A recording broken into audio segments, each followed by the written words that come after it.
All right, that is Dala by Nina Ogot, bringing you to a very calm morning here on KUTV Rise today, Biashara Tuesday. Welcome back once more. From last week, we last saw each other on this particular show, but also if you watched yesterday on Art and Culture Monday, where we were bidding farewell to Karen Blessing. And that means from next week on Monday, you'll be getting a new host. Wait on to see who that will be. But in the meantime, please do enjoy this broadcasting of Biashara Tuesday. Interact with us on social platforms at KUTV_Kenya as always, and on my personal ones at Richard_OKENYE. The hashtag Rise Today, hashtag Biashara Tuesday. What will you do with 2.4 million Kenyan shillings per hour for maybe 24 hours? As you think about that, imagine that's the amount of money that President William Ruto, or that it cost President William Ruto to fly his delegation to the state visit that was the talk of town from last week up to today, still the talk of town. A trip that cost 98 million Kenyan shillings one way on a private chartered plane. A discussion that has rocked the nation with President William Ruto defending his cost of transportation, saying it was way cheaper than KQ. So currently the conversation is State House HQ versus KQ, or Ruto versus Udo in KQ, given even the CEO of KQ is seen here in a list released from the White House as part of the visitors in that state visit. Did he use KQ, or was he in that private chartered plane? Questions that Kenyans are asking themselves, and netizens, of course, giving their feedback online. We are going to, of course, sample your feedback and also see what your reactions have been from that trip.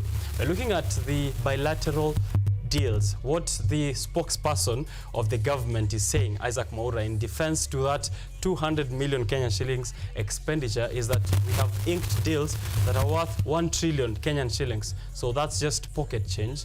And him being the elder representing Kenya in such a state visit, it is trivial for us to ask or to inquire on matters of transportation costs. Do my guests of the day feel the same here this morning? The discussion will be happening on the newspaper review section later on, so grab yourself a copy of the daily. The most important thing that I want to look at, though, is not really the cost of what President William Ruto's trip looks like, but the cost of the deals that he has been able to secure for the nation, because that's the focus of the discussions we have here on Biashara Tuesday. How is this going to improve the economy of the Kenyan citizens? A couple of these deals that I have managed to summarize, and I'll be going through them as we go on with this show. And this ranges across security, defense, to education, to transportation, to even other, of course, that will be implemented through the taxation that is there. So that rundown will be happening here on the show. You don't want to miss out on that, to know exactly what President William Ruto has secured for you from his latest trip to the United States. He was asked in one of those pressers whether he is leaning more to the east or to the west, given that we are getting loans from basically everyone. The policy here in Kenya ni kuja tu, hatuwezi kosana sana. So we will be looking at whether we are leaning more to the east or to the west, but President William Ruto's answer is that whoever is looking at the development of the nation is our ally, given that now we are giving trips, or we are making trips all around the world in search for financial support towards our development plans. Kenya's budget for the 2024-2025 financial year will be released in the 13th of June 2024. But as of the moment, I want to remind you that today, the 20th of May, as of 5 p.m., you will be required to have finished submitting your public participation towards that finance bill of 2024. So have a look at it. We'll be also looking at the provisions, of course, to remind you of what you can expect in the next year in terms of taxation. 5 p.m. is the deadline for you to submit this to CNA at Parliament, or to do physical copies to the clerk at the main Parliament buildings in Nairobi CBD. But in this show, we'll be looking at, of course, what those provisions in the finance bill look like. More than that, discussions, of course, from what has happened all around the world and, of course, the developments in the world of business. This is the show to watch out on. Interact with us. The live stream is on Facebook and YouTube, KUTV Kenya. Follow through and let us know what your thoughts are on the day, the reactions, and, of course, the predictions coming into the few days. One Bitcoin is now going for 70,000 Kenyan shillings. So if you want to invest, please do so. 1 Kenyan shillings currently, $1 currently trading at 131 buying and 135 Kenyan shillings selling. Think about that as you plan your investments of the day. I have a quote with me here this morning. Let me see if I can get it real quick. It's a financial quote for you to think about even as we discuss matters of business here on Biashara Tuesday. So the quote is from one gentleman who is from Money Academy. Money Academy is a financial platform or a financial group that also releases, of course, most of these details that we bring to you here, including discussions on the finance bill. You can have a look at that and also see what they do. Mwango Capital actually is how they go on Twitter. This is from Gishuki Kahome, who says the best financial plan is to save like a pessimist and to invest like an optimist. The best financial plan is to save like a pessimist and to invest like an optimist. Welcome to Biashara Tuesday. I'll be your host all the way to the end. Let's have fun.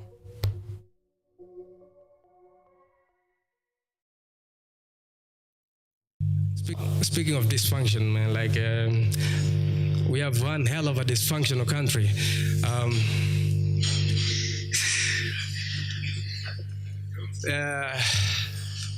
Yeah. I think this, if you're not angry enough, they should make you angry. They should kind of, like stir you up a bit, because we really need to be angry. Like, it's like every day, you thought you've seen or heard the most outrageous thing until you wake up and watch the news in Kenya, and you realize, God damn. It's idea video na drama, like you can script some of these things. Like the reality is better than most scripts we can imagine, really. Like, which makes for good TV, but it makes for such a tragic way of living, really, right? Yeah. So this is Minority Report.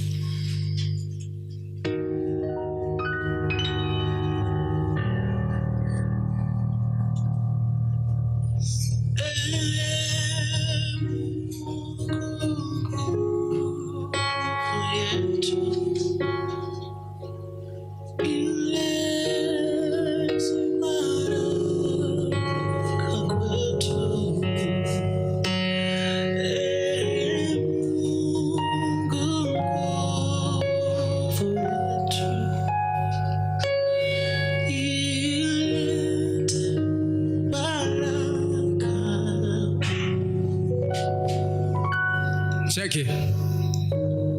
Walituita tutoke referendum tupitishe katiba. Katiba ilikuwa, lakini tukaambiwa ndio ile katiba itahakikishia mwananchi haki kwa wote na fundamentals ziko kwa Bill of Rights, but Bill of Rights imegeuzwa mill na knights wanasaka favor za kings wamejibrand Vanguard ina guard van kufikisha presa kwa safe house haina room ya kulinda welfare victims wana wish vitu zingekuwa safer juu ameleta oppression na discounts ziko lacking kwa bidhaa quality yake ni wanting na sijasikia mention kwa idhaa za habari counterfeit wanaleta propaganda kwa mitaa wakulima ni beggars wamebeba nchi kwa bega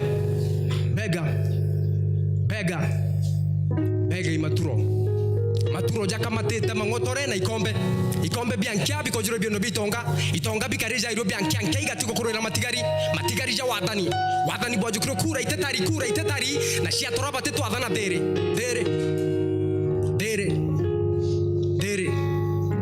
dere ni amani ipatikani base mtaani mali woofer ziko full volume ndo zidrown sauti za vilio za wenyeji wana njaa ni soundtrack na beats ni footsteps za raia kwa streets. Tomboya alidedi for a reason Prison ilikuwa enough kwa mtu fulani kucommit treason. Treason tumekuwa committed, lakini perpetrators bado hawajaona mlango ya prison.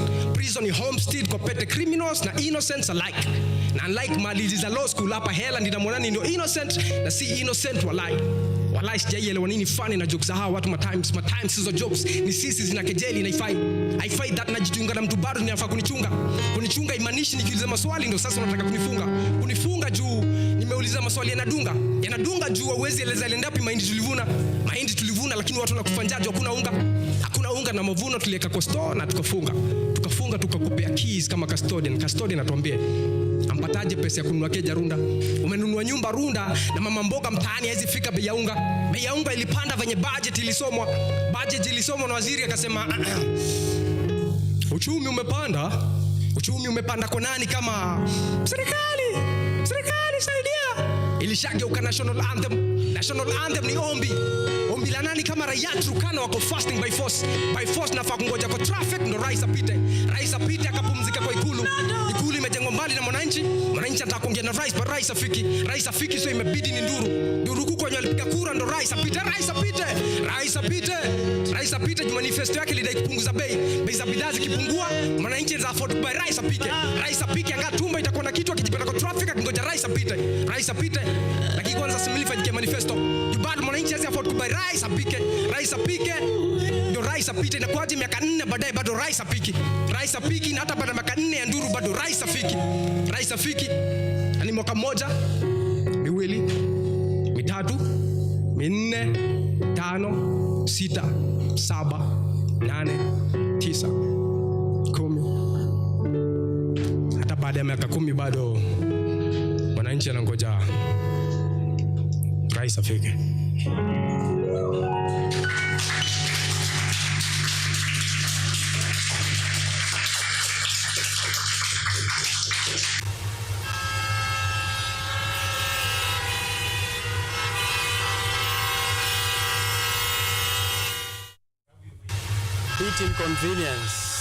A bit inconvenience this morning, courtesy of our traffic updates. This is the routes that you'll be avoiding here this morning.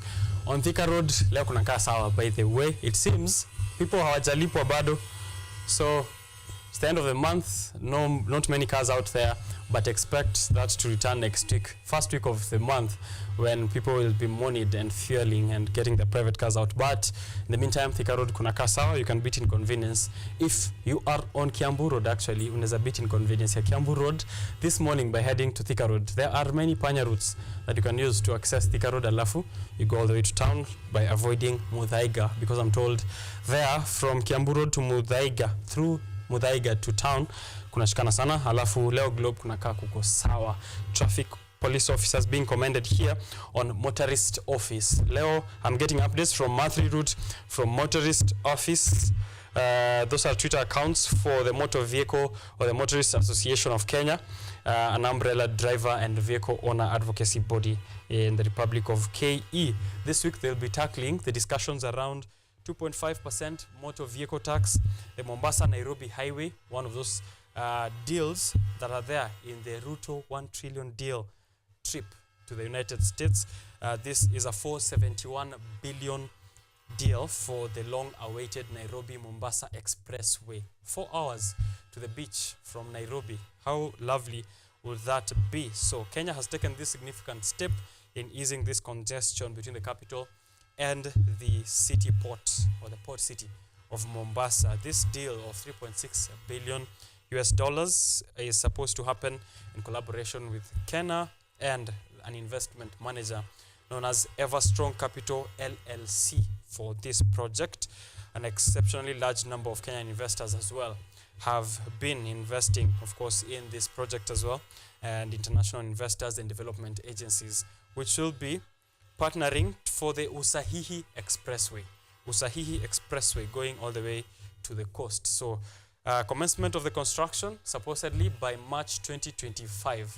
So next year, at a time like this, we are hoping that will have already kick-started.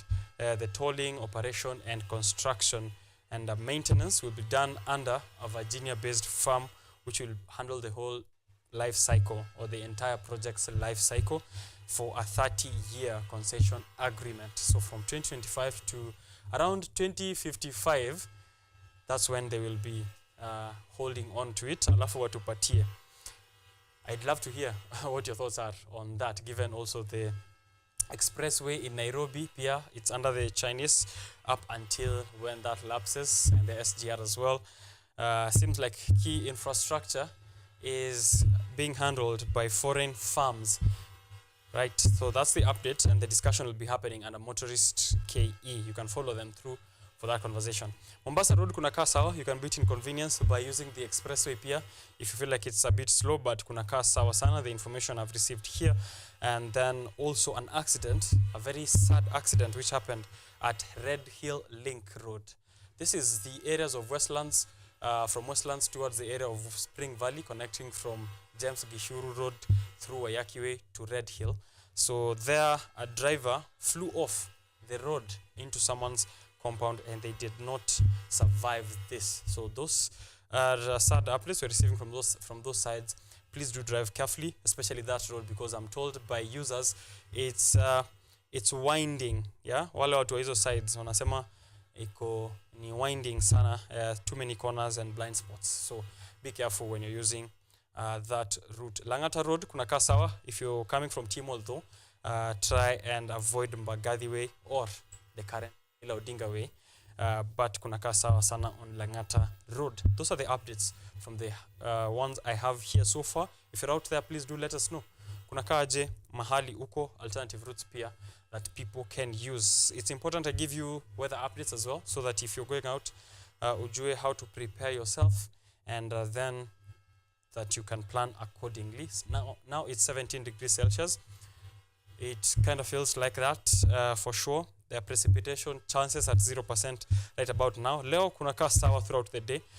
There's no rain expected, rainfall not expected, at least in the areas of Nairobi, Thika Road, and the outskirts of the capital city.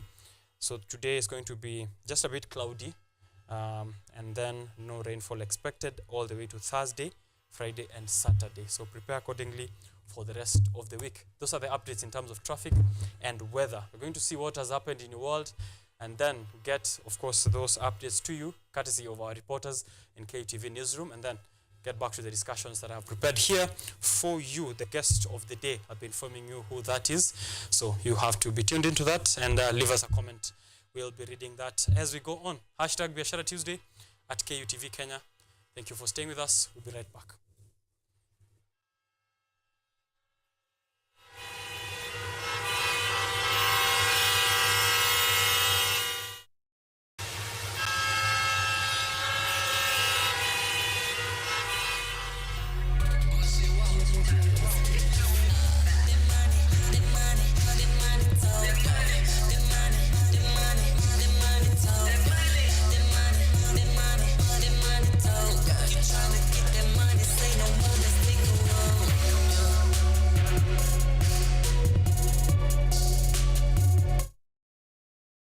Tunachimba hadi mizizi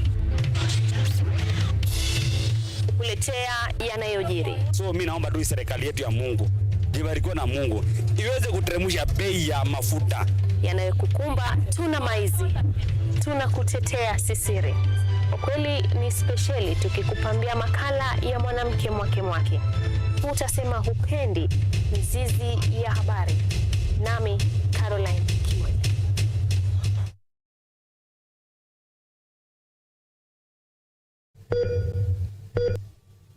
Are you healthy, or rather, do you maintain a healthy lifestyle? According to WHO, health is regarded as a state of complete physical, mental, and social well-being, and not merely the absence of disease. Welcome to Focus on Health, a show on all matters health, wellness, and lifestyle.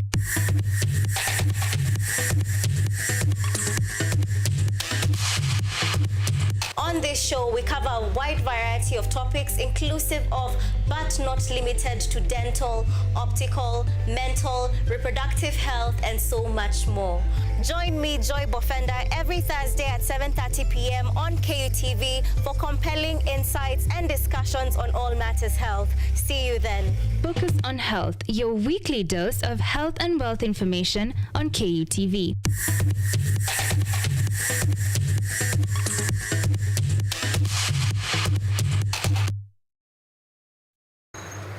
They are powerful and influential. They make decisions in politics, education, finance, agriculture, health, sports, and all aspects of human life. But the impact of their decisions falls on you, the common citizen. KUTV Primetime News Thursday. We ask bold questions and pursue answers to the core to bring you closer to the story. We couldn't have it any other way.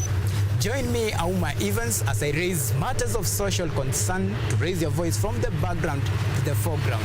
Every Thursday and Saturday at 9 p.m. only on KUTV.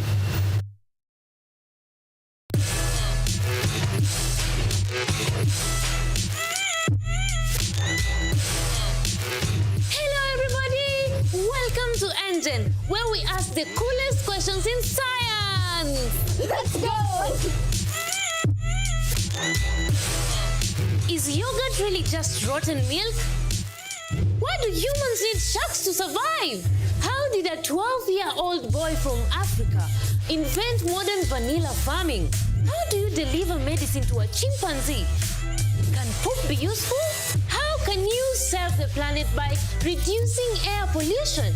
To help us answer these questions, we are inviting some wonderful guests from the world of science. They will enlighten you, make you hungry for knowledge, oxygenate your brain, and make your ideas flow. This is Engine Season 3. Let's go!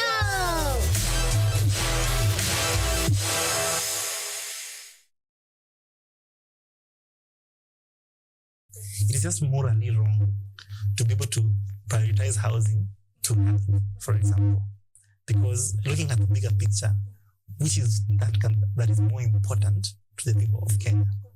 So, while the government could be saying they don't have the money, but is the government believable? No. We are the ones who donated them the powers. We are the ones who pay the taxes. We see how they're spending the money every other day. So it is actually them who are failing as Kenyans. Yes.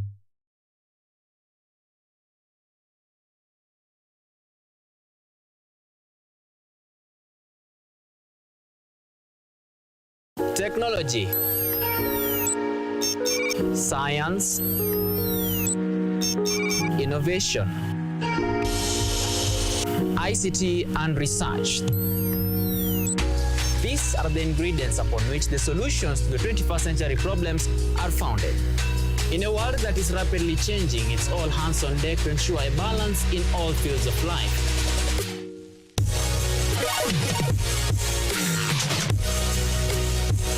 Women, young and old, are also in the front line, breaking the glass ceiling, becoming thought leaders in the larger tech space.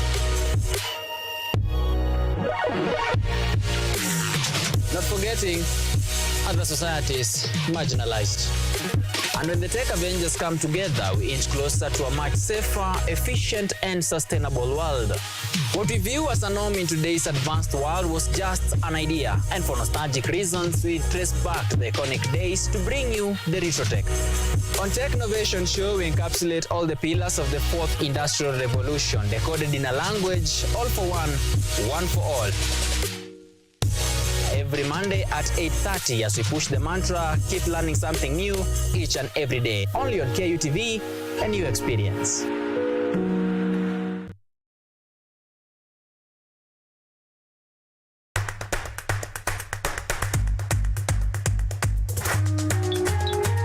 What are some of the ways through which you can develop these skills so that you are comfortably fitting into the job? You have to put yourself in positions where you are uncomfortable in the sense that you're not clear about what to do.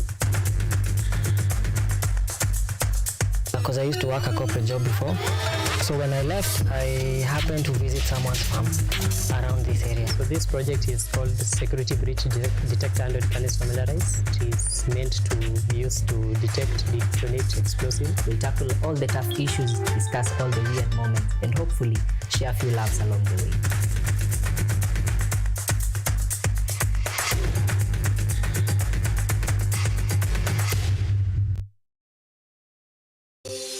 In the wake of the tragic accident that claimed the lives of 11 Kenyatta University students, the pressing question is, how do we move on from this? How do we heal?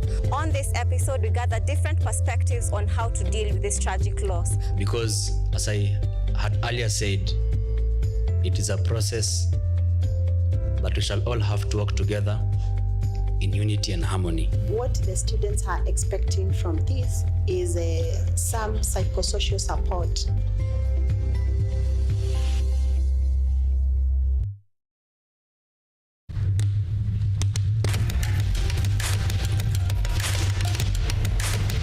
Access to knowledge, solution to unanswered questions.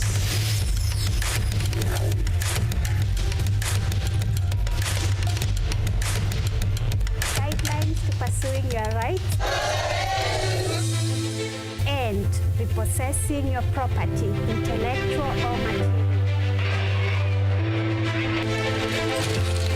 This and more only on Law Matters.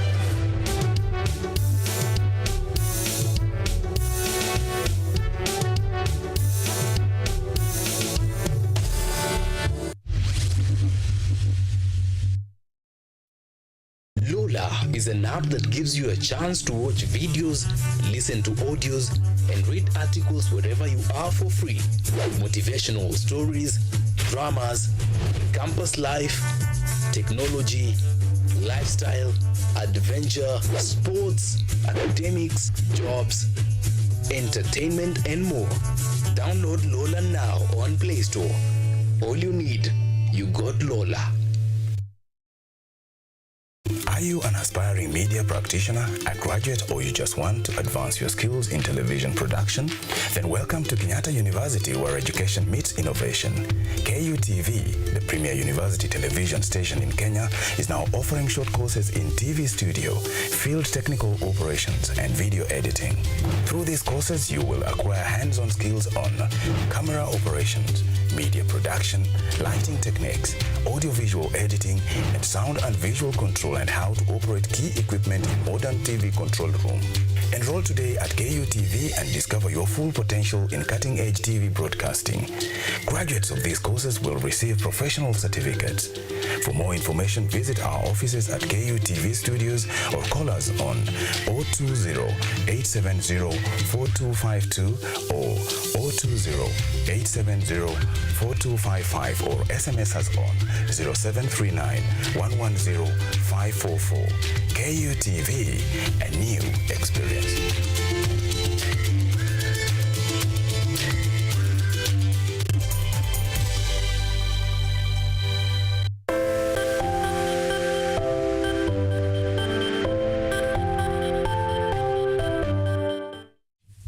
All right, I asked you earlier what you will do with 2.4 million Kenyan shillings per hour. 2.4 million Kenyan shillings per hour for a period of around 24 hours. Let me know. I'd love to see what your reactions are like for that, because it's an amount that is translating to how much it cost for President William Ruto to take his delegation for a state visit to the United States. Our aim here is not to dissect the details of the amount, but just to hear your feedback on what you will do with that amount if you are given the chance to use it for a cause that probably is better than that if you think so. But who will be there for you if you're a group that is trying to start a farming project, if you're a group of farmers and just the only thing you lack is a little capital to get your project going? Who will be there for you? If you're an individual who wants some funeral expenses covered, who's going to be there for you? Is there somewhere that you can get that money? If you are doing table banking, for those who are in groups that do so, who's going to give you an amount of money that can boost your group instantly? I want to introduce you to someone very interesting this morning on Biashara Tuesday from Jamcall. Jamcall is giving you an opportunity to invest in yourself, and that's the chance that they're giving to you. The discussion I'm having here this morning with the director of Jamcall Compassions Limited, Mr. Dennis Okingo, empowering communities and securing futures. That's the question of the day. How do you secure your future, and what is Jamcall doing in regards to that? And tying back to the question I asked you about what you'll do with 2.4 million Kenyan shillings an hour. Of course, that's one of the questions that you'll be asked by Jamcall when you're going to get yourself an amount of funding for whatever of the reasons that you have, and of course in the categories that we'll discuss here that they do cover. What will you do with that amount? What are the brilliant ideas that you have out there for business or for investment? Tune in to that conversation. It will be showing up here in just a short while. And then later, of course, as I said, we'll be having a deeper dive into the newspaper review. Of course, the discussions that are at the top of our minds is the trip to the United States by President William Ruto. What kind of deals have been inked in the US-Kenya bilateral agreements, and also the finance bill of 2024. The discussion is happening with Dr. George Muturi, a lecturer and CPA, and he will be alongside Dennis Kimani, the chairperson of the Youth Green Society. And I just want to take this chance to wish him a belated birthday as a member of our morning discussions here. A happy belated birthday to Dennis Kimani, but he'll be here, of course, in a short while. You can wish him as well on the streaming that we are doing online at KUTV Kenya, YouTube and Facebook. Tag us on social platforms and we'll see your feedback. Don't go too far.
Na vile tuko na umati hapa kwa studio. My guys, yeah?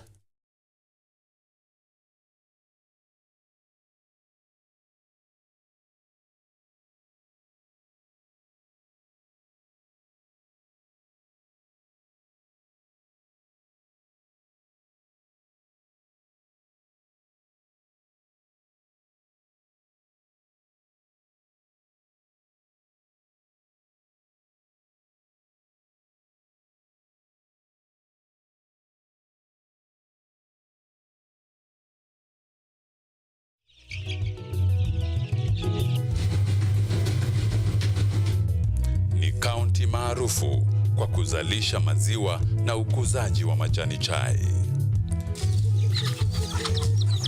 Pia, serikali ya kaunti inawahimiza wakulima kukumbatia mitindo mingine ya kilimo kuzidisha mapato.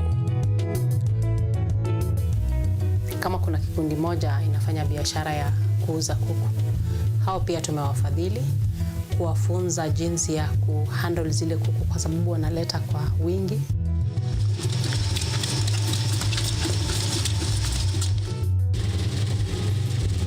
Haya yote tunakuletea katika Boresha Kilimo, toleo la kaunti ya Bomet.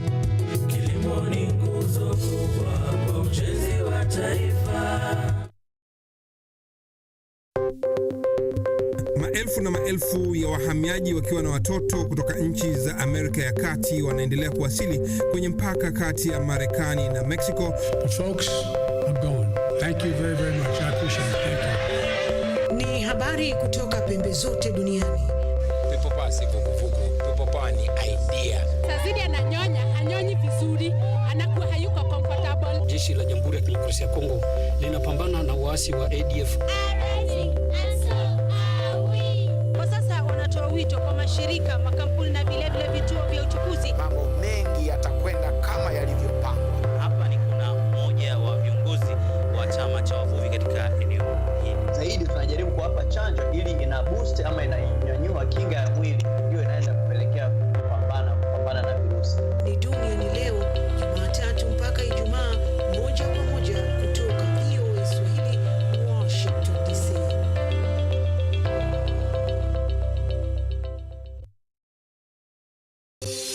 In the wake of the tragic accident that claimed the lives of 11 Kenyatta University students, the pressing question is, how do we move on from this? How do we heal?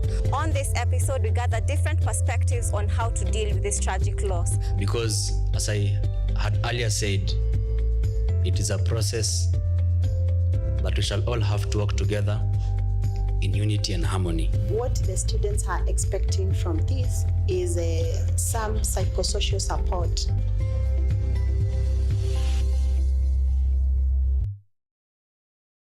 Are you an aspiring media practitioner, a graduate, or you just want to advance your skills in television production?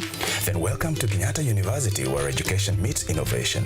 KUTV, the premier university television station in Kenya, is now offering short courses in TV studio, field technical operations, and video editing. Through these courses, you will acquire hands-on skills on camera operations, media production, lighting techniques, audiovisual editing, and sound and visual control, and how to operate key equipment in modern TV control room. Enroll today at KUTV and discover your full potential in cutting-edge TV broadcasting. Graduates of these courses will receive professional certificates. For more information, visit our offices at KUTV Studios or call us on 020-870-4252 or 020-870-4255 or SMS us on 0739-110-544. KUTV, a new experience.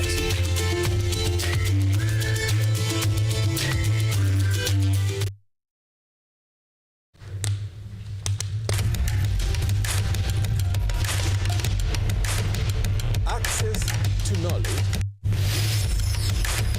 solution to unanswered questions.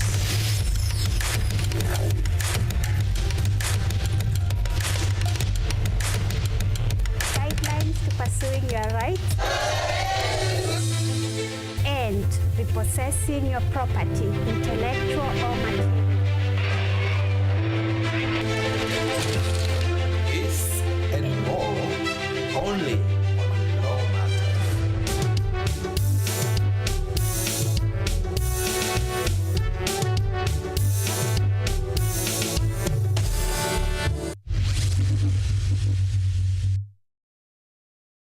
Lola is an app that gives you a chance to watch videos, listen to audios, and read articles wherever you are for free.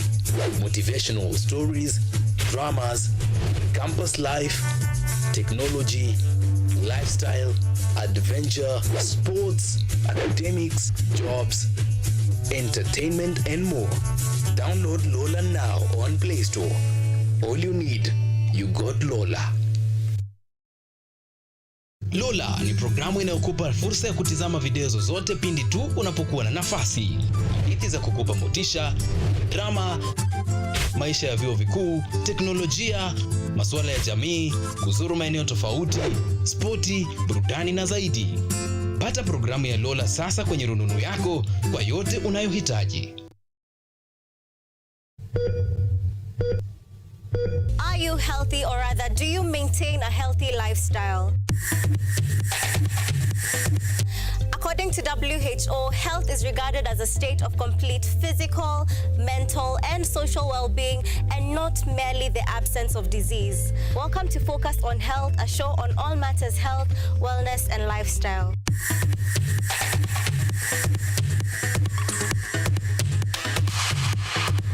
On this show, we cover a wide variety of topics inclusive of, but not limited to, dental, optical, mental, reproductive health, and so much more.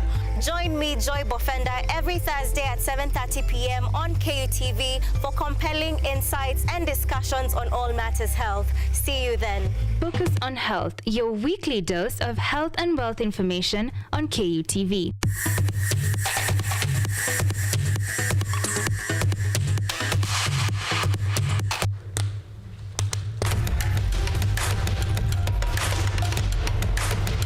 Access to knowledge, solution to unanswered questions.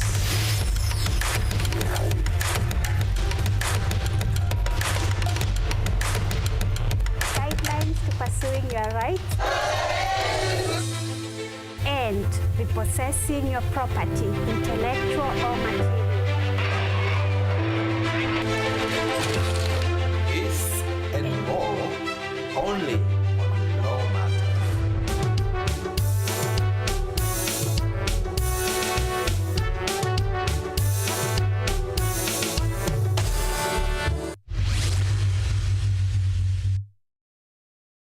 Lola is an app that gives you a chance to watch videos, listen to audios, and read articles wherever you are for free. Motivational stories, dramas, campus life, technology, lifestyle, adventure, sports, academics, jobs, entertainment, and more. Download Lola now on Play Store. All you need, you got Lola. Lola ni programu inayokupa fursa ya kutizama video zozote pindi tu unapokuwa na nafasi. Hadithi za kukupa motisha, drama, maisha ya vyuo vikuu, teknolojia, masuala ya jamii, kuzuru maeneo tofauti, spoti, burudani na zaidi. Pata programu ya Lola sasa kwenye rununu yako kwa yote unayohitaji. Are you healthy, or rather, do you maintain a healthy lifestyle? According to WHO, health is regarded as a state of complete physical, mental, and social well-being, and not merely the absence of disease. Welcome to Focus on Health, a show on all matters health, wellness, and lifestyle.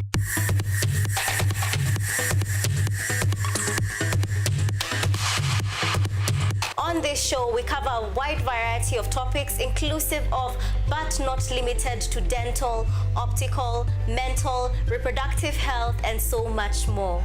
Join me, Joy Bofenda, every Thursday at 7:30 p.m. on KUTV for compelling insights.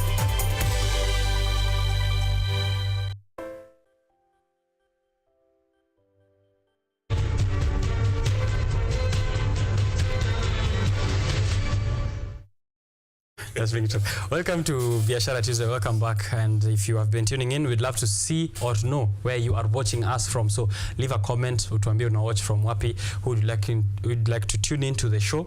And I want you to collect 14 of your friends. Mkae pamoja karibu na TV, because I'm giving you an opportunity here from Jamcall, who we are having a discussion. We're having a discussion with the director of Jamcall, who will let us know, of course, what they are up to. But you are likely to benefit if you are together with 14 of your friends, because that's what they are looking at in terms of giving you a loan as a group for investment and as well as savings. But we'll get into the details later. Earlier, I'd asked you what you'd do with 2.4 million Kenyan shillings an hour, and that's part of you to spark your brain in terms of investment. What are the opportunities you see around you? And if you got something from Jamcall, how would you better invest it? We're looking at that, as well as covers, personal covers for you, your family, and as well your extended family. You could even get a cover that goes all the way up to your mother-in-law. I'm being informed here by the director. So let's get him on set to introduce himself and of course his company before we get into the discussions and any questions that you have for us on the social platforms. Welcome to the show. Thank you very much. We are excited to have you here. Thank you very much. To try and empower communities and secure our futures. You are letting me in on the very initial moments when you realize there's a gap in society or in the community that is there. Maybe you can let us know of that as you do your introduction at the same time, to let us in on Jamcall, the activities that have been there, and then can delve into this culture that you're trying to initiate. Okay. Yes. Thank you. I'm Dennis Francis Okengo, a certified public accountant, running my audit firm as Okengo Coth & Associates. Yeah. Besides, I also am a director, sitting the board of Jamcall, trying to secure futures and trying to redefine life in a special way, in a way very much different from what we are common with. Jamcall is simply Jamii Compassion Limited. That is all. That is what it means. It caters only majorly. Our main flagship is the last expense. But now we also bring in the loan. Why this idea of Jamcall? Why Jamcall? We coined this Jamcall because of this idea of people being frustrated when they are bereaved. Yeah, you find many people trying to get together, or in WhatsApp groups, in family gatherings, and many people actually lose their fortunes just trying to give their loved ones a decent send-off. So we just came in to try to address that gap and ensure that we plan for our lives. Yeah. You're saying death is inevitable. Yeah, it befalls a man. Yes. Yeah, so we cannot hide from it. Just to joke, we've not joked and to say the fact that 80 billion have questioned this world, 7 people are alive. It means that 73 people have died. Yes. So we can't lie and say that we can't discuss the issue of death. Yes. This idea is also borrowed from the mainstream insurance, but mainstream insurance treat it as a rider.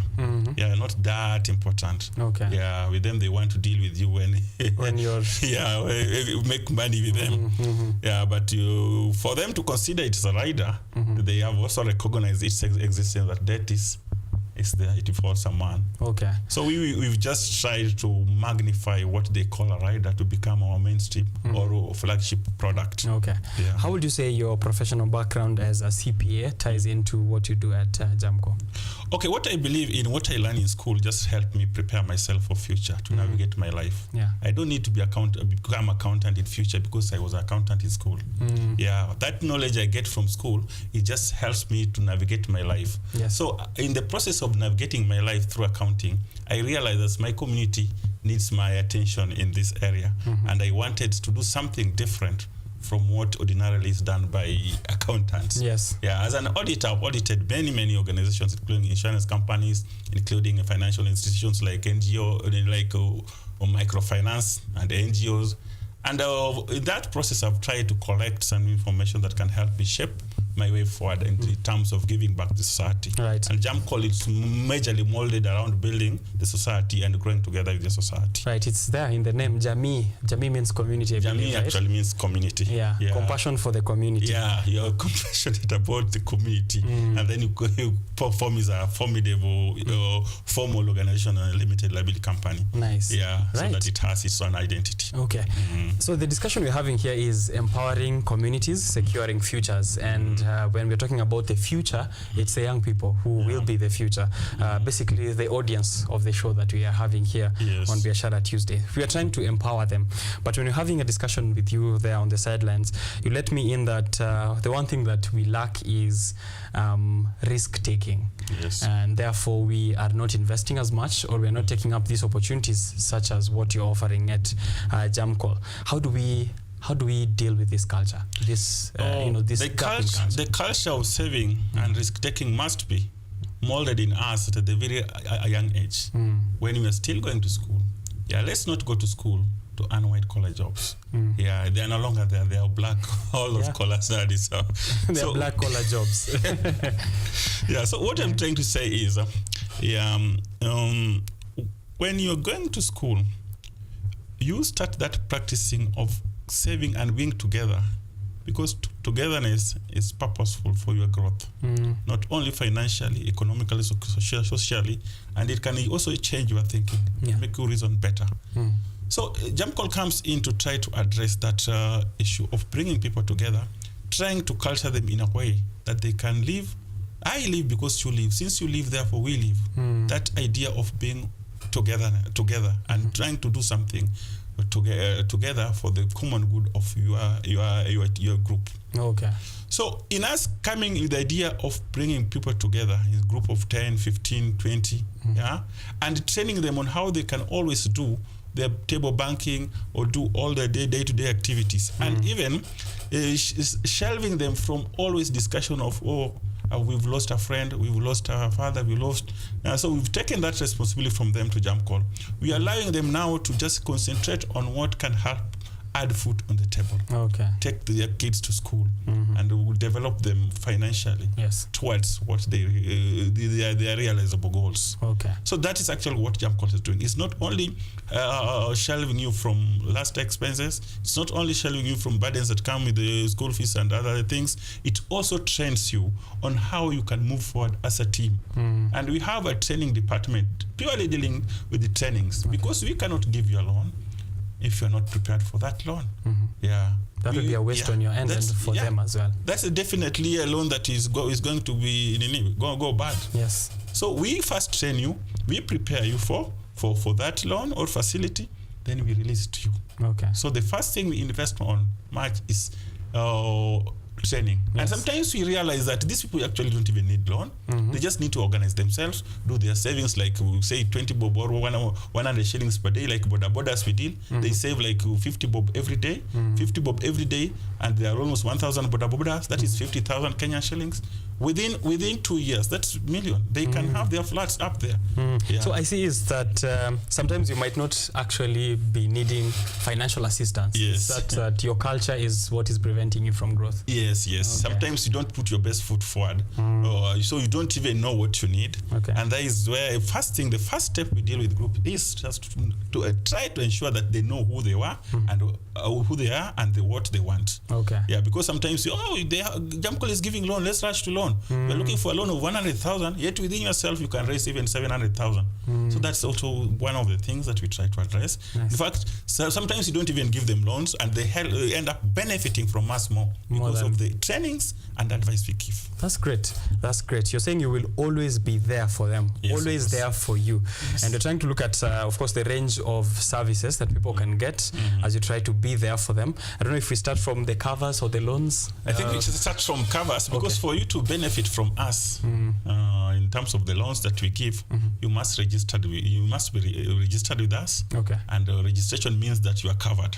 All right. Yeah. Okay. So registration is only on the side of last expense. So that is what brings you on table for other benefits that come along with that. Okay. So as the covers, yes. The covers. Yes. The covers, we have a number of them, and they're tailored to meet different groups. Yeah, we have different social classes, and we cluster them as per the groups we're dealing. There is informal settlement, who one will be comfortable with contributing 100, 200 shillings. There are people even can you give up to 4,000 shillings every month, just to get a full cover for all expenses for funeral. So allow me to discuss the first category, which is targeting those people who don't have that a lot in terms of disposable income. Okay. Yeah. So they have not much, but there is something that they can give to prepare themselves ahead of these life challenges. Yeah. Yes. So number one, we have what we call our regular cover, and regular cover has different categories. Number one is bronze, where you join us as an individual. You are covered as an individual, and you only pay 100 shillings per month. And if in case of death of you, the principal member, the next of kin, as indicated in the loan form, in the application form, is entitled to 160,200 just after 4 months. You can imagine, you only give us 400 shillings. That is after 4 months. Then you are entitled to 160,200. I know the next idea you'll be asking me, where do I get this money? Yeah. If you give me 400 shillings, 4 months is only 400 shillings, isn't it? Yeah. But after the 5th month, if anything happens, we can come in and help out with that much. 200. So we operate on economies of scale. I cannot only ensure 3 people and expect to give them the services. That's why we are doing a lot of outreach, reaching as many people as possible, so that we reach a target of 50,000 members, 40,000 members, so that the many that contribute 100 will help the few that maybe get into those unfortunate circumstances. So this is essentially building a new community. We are building a new community. Yeah. Okay. Nice. So number 2 is the what we call silver. This is now what's called couples cover. You and your spouse. Yeah. Where you only contribute 150 shillings only. After 4 months, each is entitled 160,200. Both for the couple. Yeah. Okay. Then you have the gold. Now your spouse, and your 4 kids. Yeah. So 4 kids must be below. All of them must be below 18 years. Yeah. Okay. And you must bring us a valid birth certificate. Yeah. Okay. So there you only pay 200 shillings. 200 shillings. 200 shillings. That covers the whole family. Covers the whole family. Nice. Then we have the platinum. Now on top of that family cover, you have your father and your mother. Yeah. So you see, this is not a product that I can sell direct to you, that you know, if you die, I'll give you that. No. You want to convince that it's another person, not you. Yeah? So of course, we cannot run away from the fact that death is with us. Yes. Yeah.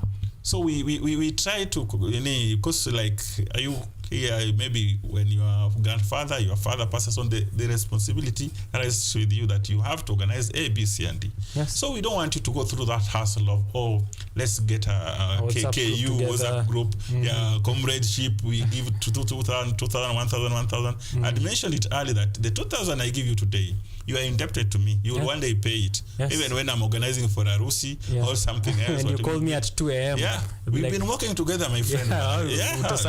Then you give me 500, I say, this guy helped me. Helped him a lot back then. But now here is only giving me a little change. So we are bringing, this jam call is saving you a lot. Those stress. So I can cover my father, my mother, my grandfather. Yeah, grandfather, you can cover them. Okay. As long as they are below 70 years, that platinum can cover. Nice. Then additionally, there is what we call now the diamond. On top of your father and mother, now you even have your in-laws. Okay. Yeah. Okay. So if I'm in good terms with my in-laws, I can have them in my cover. Yes. If you have diamond cover with us, there is no single day you'll be pressured to open a WhatsApp group to collect, because these are the people your family members. That is your wife and your kids, your mother, your father, your in-laws, mother-in-law and your father-in-law. Who else can really push you to run a WhatsApp group at you are collecting funds? No way. And how much is this? Pardon. How much is this that it will cover? 450. 450. Yeah, you cover all of them. 450 shillings per month. Nice. Yeah. Okay. You are safe and you are comfortable with everything. Yeah. You told me after every 4 months, after this 4 covers months, after 4 months matures, actually this cover matures. So for platinum, if I'm covering including my in-laws and something happens after those 4 months, how much is it that I will be getting in terms of support from JAMCOL? Oh, each person covered is entitled to 160,200. But there are cases where you cover a person that like a Muslim who is buried same day. Our processes of doing those things take 3 days, 4 days. Okay. You are allowed to ask for a cash pay of which is a 50% of that amount. We either give you cash of 50%, which is 80,000 to 100, or we give you the whole package. Okay. And the whole package, we don't give cash. We only give up to around 25,000 cash. The rest we do in kind. You want we want us to pay mutuary, we pay direct. You want a vehicle, we give you our vehicle. You want a tent, we give you. Okay. All those things we give, except what we call cash, bahasha, and there's also what we call a bull, or ordinarily referred to as a food basket. Of course, if you come from those sides of Western, however squeezed the budget is, people must eat something. Yes. So we are taking care of that as well. Okay. The food basket. Then we have Continuum. Okay. Yeah. This is still under the regular. This under regular. Okay. Yeah. So the Continuum, 700 shillings. Yeah. Contribution per month. And it's for all those people who are 70 years and above. That is including you, the principal member, or your father, your grandfather, even if it's your church member, 700 shillings. You just rusha ndani. Yeah, rusha ndani 700 shillings. We are not saying that they are nearing their death, but the likelihood of someone above 70 nearing their death is high. Yeah, compared to like you, who maybe, unless it's an accident or something, 40, 50 years or 60. Yeah, so if 100.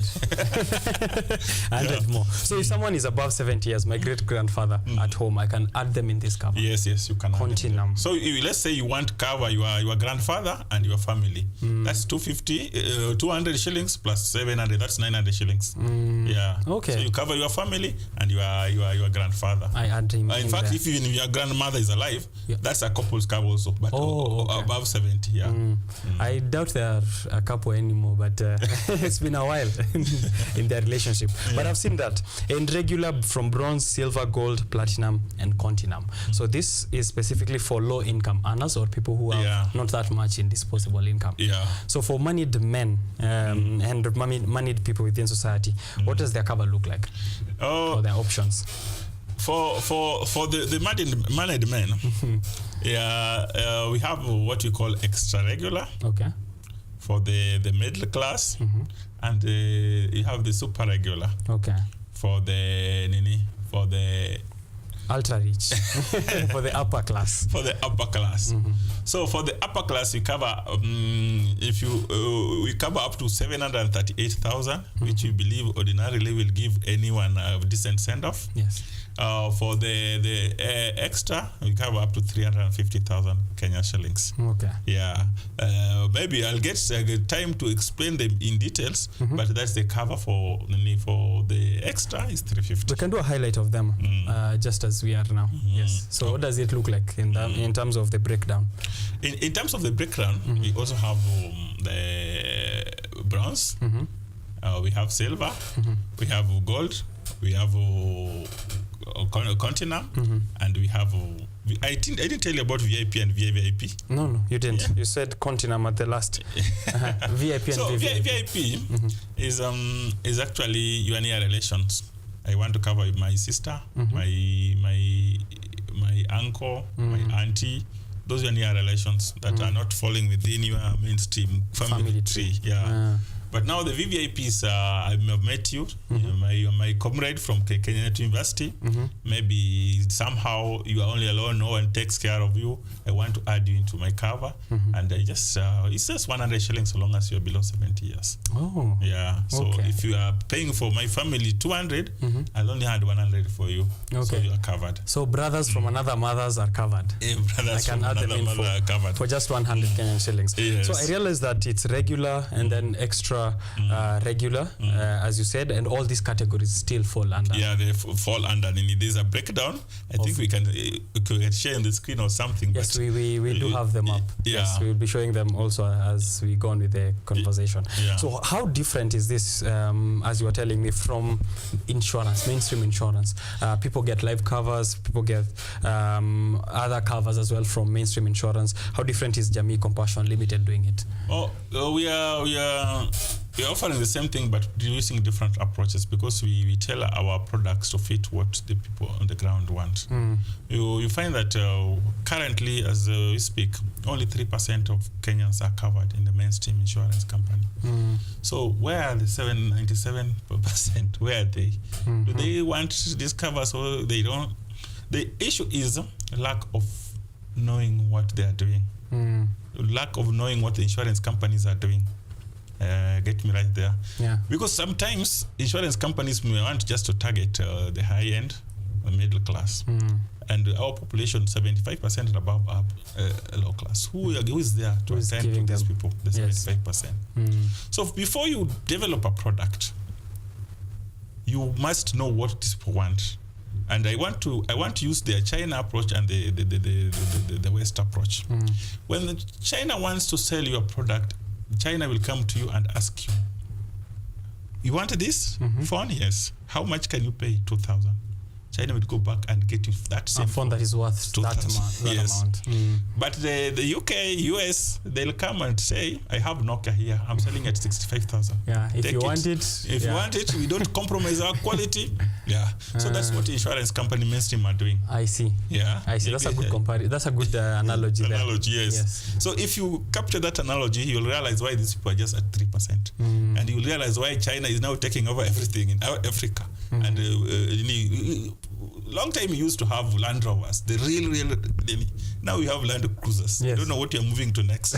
So you see how the world is changing. Yani we are getting what we can afford. Not necessarily the quality, but what we can afford. That's why that tagline there then makes sense. Always there for you. Always there for you. Yes. Because wherever you are, we'll come there and find you. So what really informed this idea, and how different are we from the mainstream insurance companies? Yeah. I've been as a community mobilizer. I've dealt a lot with corporate social responsibilities, and this spirit of giving back to the society started long before, because we've done a lot of projects with the societies. In the process, they come up and tell us what they want. This is what the situation is. Okay. You see, you go down there, those people are bereaved. They'll be looking up to politicians that, nani alisema ataleta gunia moja ya nini, or 2,000. I come, I give you 2,000. I talk a lot of things. How that are unrelated to this? How will that 2,000 change the whole scenario? It cannot. So we realize that these people need somebody who like a big brother, who can assist them in this day to day. They accept that death is there. Of course, all of us know that life is there. Death is also there. Yes. And every week in the groups we deal with, at least they have a funeral. Yeah. So when you realize that these people are desperate now, that if I give them 2,000, 1,000 shillings, they can allow me to even say everything the way I say. These people need an attention, and a serious one. That is the attention that is not gotten from the mainstream insurance, because I told you they treat it as a rider. But here we are treating as our main product, and we want the product to sell. After engaging with the groups, we identify that this last expense, if we can bring it in a formal way, the way we are bringing it as Jamcol, it can save families. Yes. I know a family that sold a land. A land worth 700,000 was sold at 150,000 because they wanted just first to clear bill and then give their loved one a decent send-off. I know a couple as well who've actually just left their loved ones in the hospital because they can't raise the bill anymore. And just you can imagine how that is an embarrassment to the whole generation. Yes. You're told tuliacha nani mochari hatujawai. You are here and your father, we don't know where our father was buried. Right. So that one we identified, and we say that we have to develop a product on how we can attend to this. Right. Mortality rate in Kenya, I just wanted to read the numbers for people so that we're quite aware. Indeed, this is something that we should be dealing with while we are still alive. The death rate in Kenya 2021 is recorded here by KEBS as 8 deaths per 1,000 inhabitants, which means there's around 8 people dying per 1,000 people. Yeah, so that's a couple of families affected every single day. Something that they should be prepared for with what you're offering at Jamii Compassions Limited. Last expenses, last day expenses. So you're telling me that the other benefits in terms of loans that people can access, you get them through getting first you must be registered with us as a beneficiary part of the cover. Yes. Yeah, then from there you are in a group. You get a loan. Loan you get after 6 months. Group being active. Yeah. Your group being active for 6 months. For 6 months. And so I believe I'm going to the next product is loan. Yes. Let's get to it. But before we conclude on the last expense, I want to just be very clear here. Yes. Many times we are told that we don't discuss about death. Let's discuss about these are the things that help us. Some of the elite class will always tell you off that why are you there explaining to us issues to do with death? We know how that will be taken care of. These are the people that don't stay in touch with the reality on the ground. Go down there and see what people are going through. Yeah, because in the long run, if I sell my land for 700,000 shillings because of a planned burial, I sell it at 150,000. I've lost something. I'm still living and I've lost something. So why am I not allowed to address this thing to help this guy that is likely to lose something? Yes, yeah? You should. Yeah, and I'm only talking about 100 shillings, 200 shillings, not 700,000, 150,000 that they always lose. Because ordinarily, if you go, those are sides of Western Nyanza and any. Burial, they always take. It's a very serious event. It's something very, very serious. Yeah, it needs a lot of money to happen. It needs a lot of money. Yeah. As much as people may say that it's high time it starts thinking differently, and if you look at the economy of the western part of Kenya, you find that billions of shillings are thrown into funerals. In fact, if funeral was an investment that will turn returns, that will be our biggest investment. Because we invest a lot in funerals.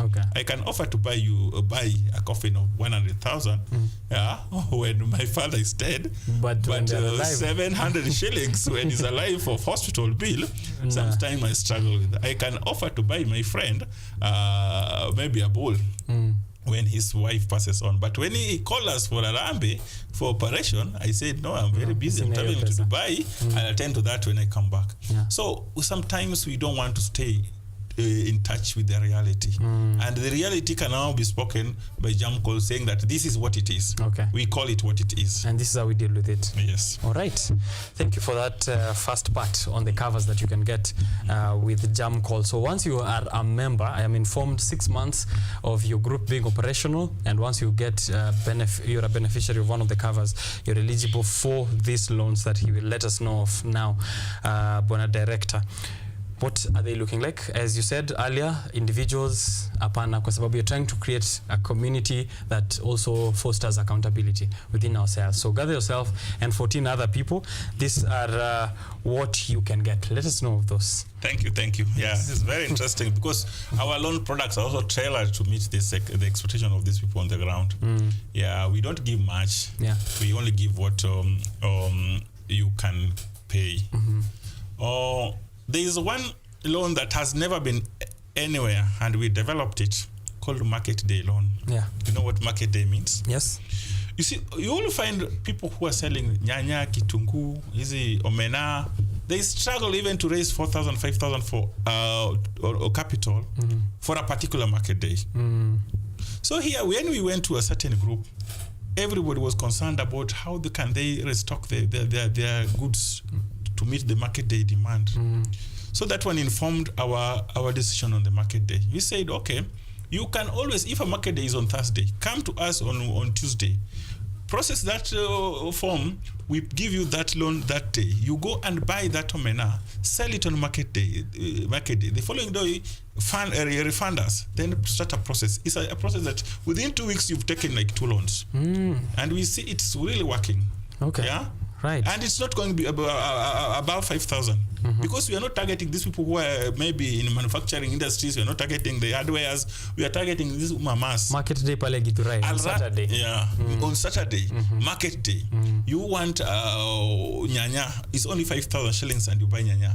From this 5,000 shillings, if you sell, you can get your 2,000. You go sell that nyanya, get your 2,000. Get your 2,000, give us 5,000 plus interest of 10% is 500. You keep your 1,500.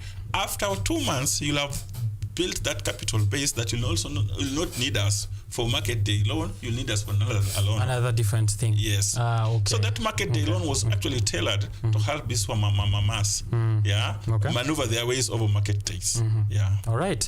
Market day loan. I see market day loan, and all of them have the same qualifications, right? Yeah, same qualifications. 15 people. Yes. Must be registered and active for at least 6 months. 6 months, and you must be running bank account.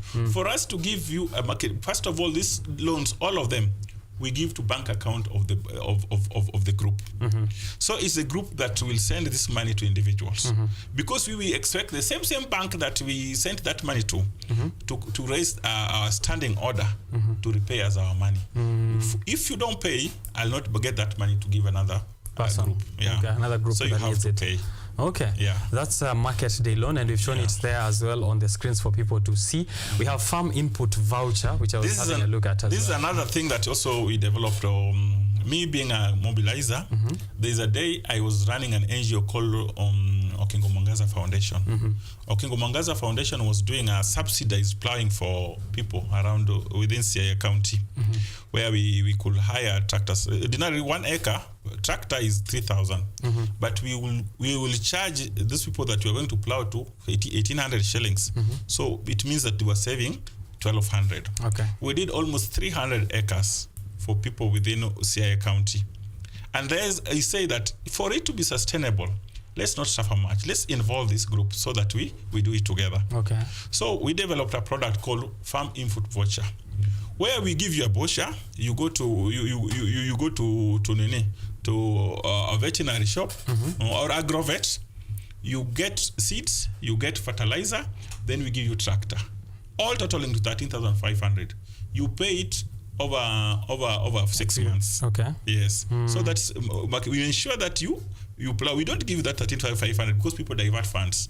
So we give you the tractor, we give you this fertilizer, we give you the seeds. You go do nini. We allow it for 6 months.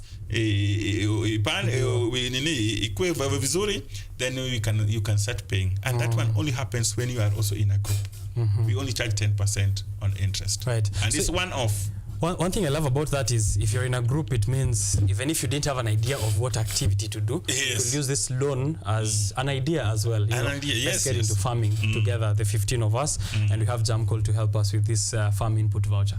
And with facilities as well in terms of tractors and seedlings. Yes, okay. It's true. In fact, when we were doing that, we realized that people, there is hunger in some areas, not because they don't have the resources, but the capacity to make use of those resources to give them what they want. Like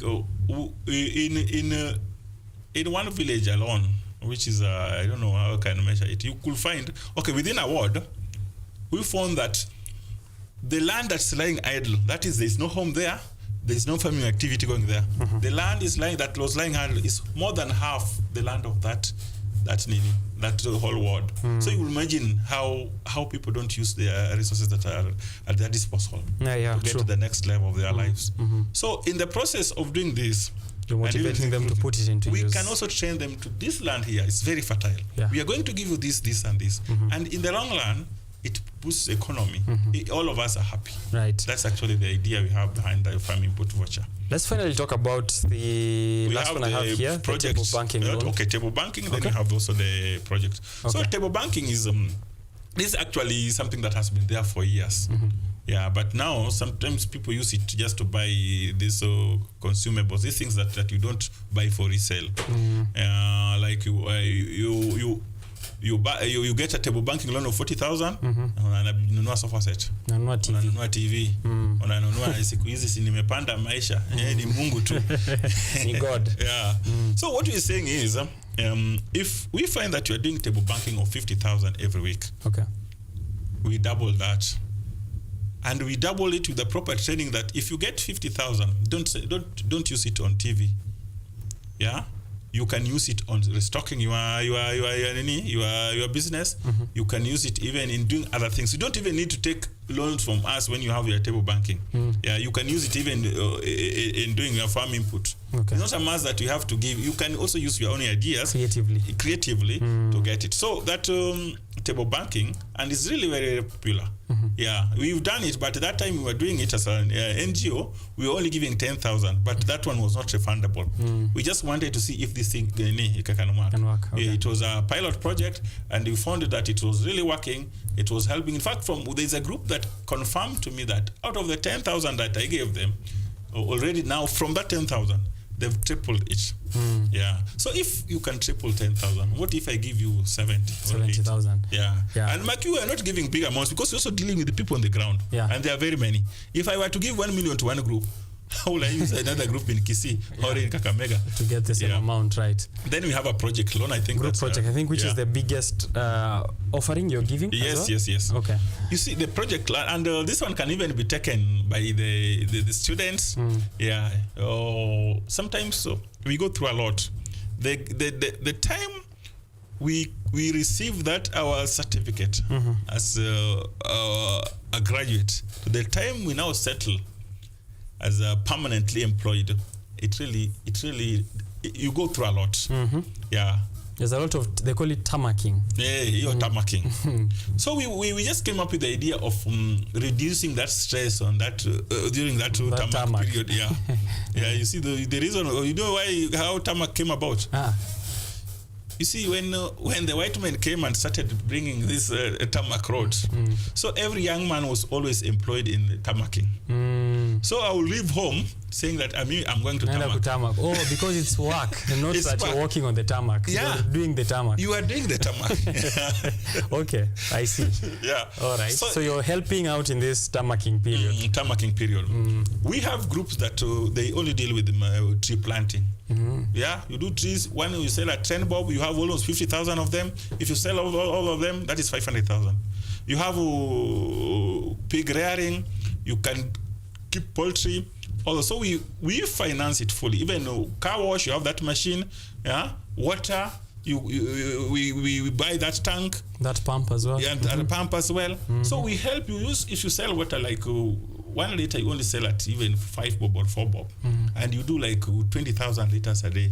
And you know water, when you buy it, it's almost at no cost. Yeah, it's like less than 1 bob for 20 liters. Right. Yeah. So if you think around that, you have that idea, you give us a proposal. We go through that your proposal. We call you and we discuss with you. This is viable in which area? Let's say in Korokocho. Yeah, they need some maybe car wash or something of that kind. Yeah, there is also high end. Yeah, we finance that project fully. But now what we do, we behave like the Waislamu. If you chukua loan, your profit tunakatana katikati mpaka hiyo loan ishe. Once you complete paying, now it's yours. Yes. So if you have like 2,000 every day, you pay 1,000 every day until you complete that 70,000. Yeah. Okay. Then now the project remains yours. Okay. That's how, and it also involves a lot of training. It's just not a matter of being proposal just being given money and funding. It also involves a little bit of training until you are certified that you can now run this project. Great. Then we give it to you. Okay. Yes. Director, thank you very much for that breakdown of the services from covers to training to the loans as well.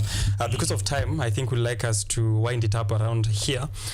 First, by letting the people know where they can find you, because I'm sure there are a lot who've taken notes. Sasa wanataka kujipanga, washa make phone calls. They'd like to know if in person or even online, somewhere they can check and reach out to you for these services and maybe for clarification. And then maybe just as while you're there, a call to action, because we're speaking about empowering communities to secure our futures. With the detailed discussion we've had, of course, we've seen how you're doing that with the groups, with what you're offering, last expenses as well. But just maybe, because the youth are the ones who are watching mostly here and they are the future, just to set off something in their culture, in their thinking, saving, investing, and thinking about the last day expenses at the same time. Okay. Yeah. To finalize on where we are, then I go to now the general talk about where to find you and all that. Yes. Okay. We are located along Outer Ring Road, just opposite Darnall. Yeah, if you know, there's Naivas there. That's our head office. We have a branch office in Ugunja, and also we have a small office in Korokocho, where you can find us. Now we only have 3 offices. Our phone number is 0727 761 041 or 0746 785 101.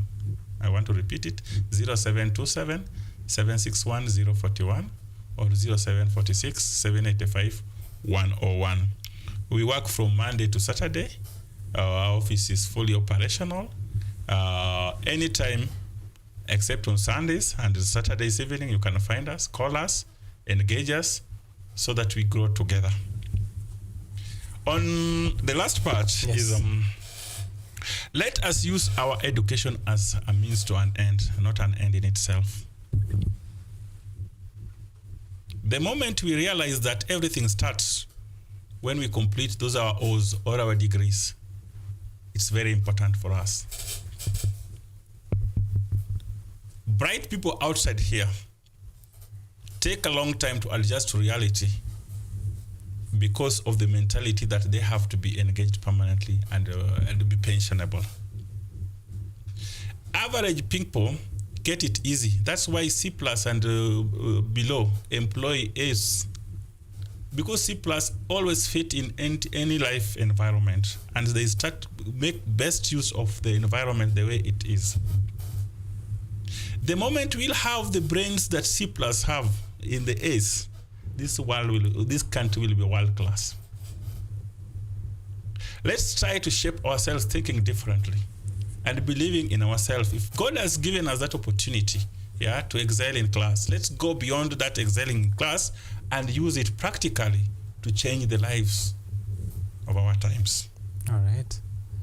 If we give this opportunity, because now the technology is changing very, very fast. If we were to give every opportunity to young people, the brainy people that the society is now bringing, I tell you, it will take us the shortest time to be where Americans is. I am thinking of George somewhere who is doing mechanic, who can make a vehicle run after it's stalled for 7 years. This guy did not even complete class 8, and he can make a vehicle that has stalled for almost 8 years run. What if you will employ that guy that got a plane to do the same thing? Will you not be manufacturing vehicles in Kenya? Yeah.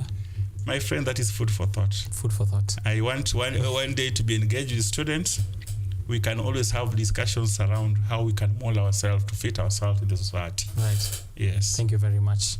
That is Dennis Okingo, the director, Jamcol Jamii Compassions Limited. A very intense discussion on what they're offering to you in terms of empowering communities and securing your future, your family's future, your extended family's future, your friends' future, people that you can bring along in this journey of life. And if you're a student at KU who would like to reach out to him for financial empowerment, financial education, as well as all of this that he's offering, please do let us know on the social platforms and we can connect you to him. The numbers he has given out for all those who'd like to be members of Jamcol and benefit from the covers and as well as the loans that are being offered to groups as well. We've displayed most of that on the screen, and if you missed any of it as we are doing a bit of that here, you can check out later on YouTube. KUTV Kenya will upload this segment specifically for you to check out and update your notes if you missed out on anything. Thank you very much, Bwana Dennis, for creating time here. Asante sana. Asante pia. I'm going to take a short break here on Biashara Tuesday, take a cup of water, alafu nitarudi here with Dr. George Muturi and the YGS chairperson Dennis Kimani. What's happening on your dailies? Grab a copy and join us in just a short while.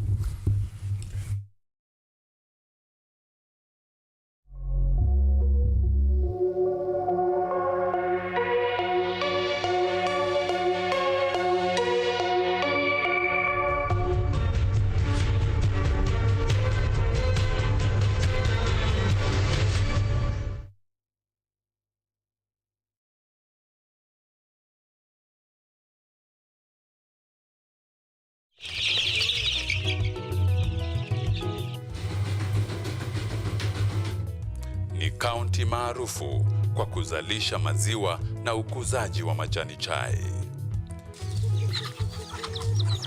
Pia, serikali ya kaunti inawahimiza wakulima kukumbatia mitindo mingine ya kilimo kuzidisha mapato. Kama kuna kikundi moja inafanya biashara ya kuuza kuku, hao pia tumewafadhili kuwafunza jinsi ya kuhandle zile kuku kwa sababu wanaleta kwa wingi.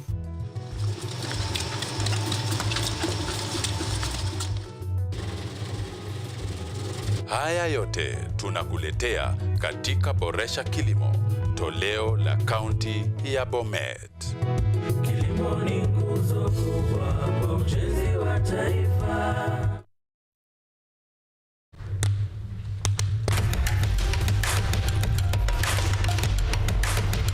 Access to knowledge. Solution to unanswered questions.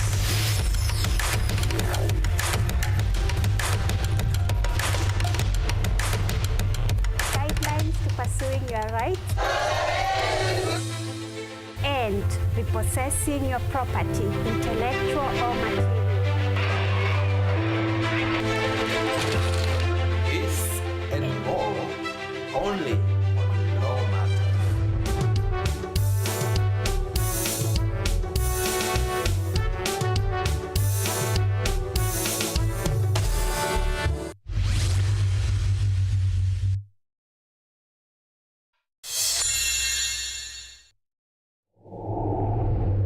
First time? Yeah, I'm kind of scared, but I can do this. Mess with me. Yeah, let's do this, man.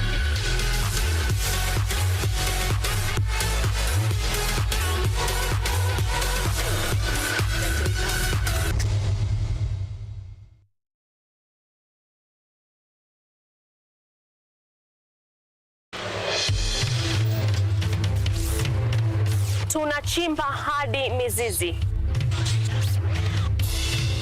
kuletea yanayojiri. So mimi naomba tu serikali yetu ya Mungu, jibarikiwe na Mungu, iweze kuteremsha bei ya mafuta. Yanayokukumba tuna maizi, tunakutetea sisiri.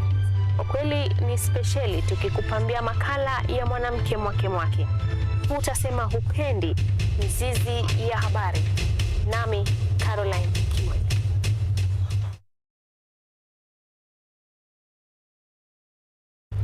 From the hospital corridors, we bring you experts to discuss issues affecting your health, from diet to mental health. The familiar and the ignored are both put into perspective. We then dive into the environment and look at the effects of climate change and its solutions. Join me, Mutegi K. Martin, every Friday at 9 p.m. as we learn on how to better our health while taking care of our environment. Only on KUTV.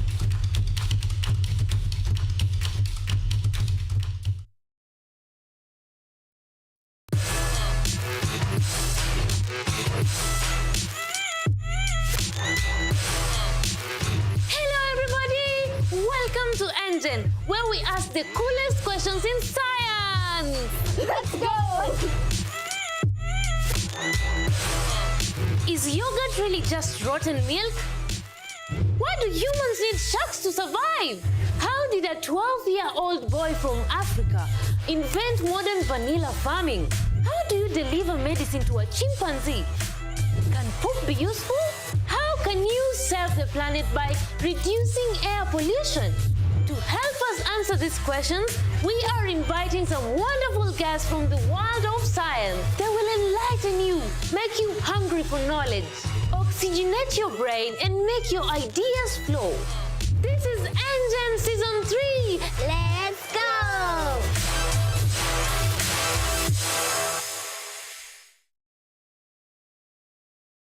Bajuka ni kama unarusha mamikono, tingisha kichwa chuko usivunje kisogo. Mbona nyinyi na wawasha nkikula nyama choma tu firifiri na give me your hand and shoulder. I'm feeling vibes on vibes. I'm a ticking dynamite. Tell them twerking, pull up the lambus. From the hospital corridors, we bring you experts to discuss issues affecting your health, from diet to mental health. the familiar and the ignored are both put into perspective. We then dive into the environment and look at the effects of climate change and its solutions. Join me, Mutegi K. Martin, every Friday at 9 p.m. as we learn on how to better our health while taking care of our environment. Only on KUTV.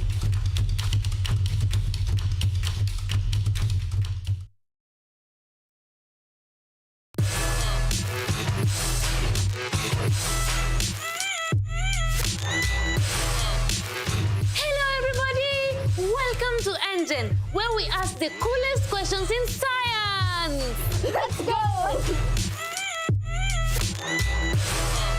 Is yogurt really just rotten milk? Why do humans need sharks to survive? How did a 12-year-old boy from Africa invent modern vanilla farming? How do you deliver medicine to a chimpanzee? Can poop be useful? How can you save the planet by reducing air pollution? To help us answer these questions, we are inviting some wonderful guests from the world of science. They will enlighten you, make you hungry for knowledge, oxygenate your brain, and make your ideas flow. This is Engine Season 3. Let's go!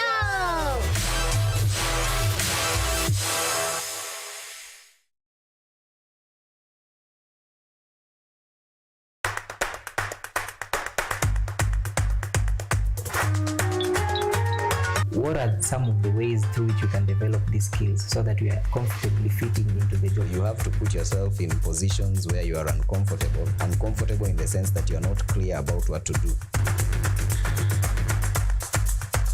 Because I used to work a corporate job before. So when I left, I happened to visit someone's farm around this area. So this project is called the Security Breach Detector and Readiness Familiarize. It is meant to be used to detect, detonate explosives. We'll tackle all the tough issues, discuss all the weird moments, and hopefully share a few laughs along the way.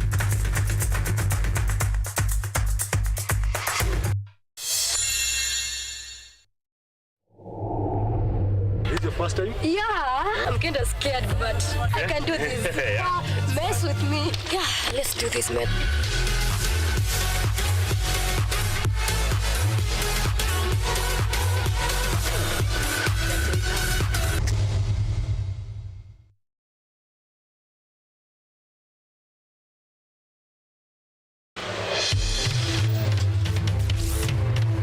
Tunachimba hadi mizizi kuletea yanayojiri. So mimi naomba tu serikali yetu ya Mungu, jibarikiwe na Mungu, iweze kuteremsha bei ya mafuta. Yanayokukumba tuna maizi, tuna kutetea sisiri. Kwa kweli ni speciali tukikupambia makala ya mwanamke mwake. Utasema hupendi mizizi ya habari. Nami Caroline Kimwe.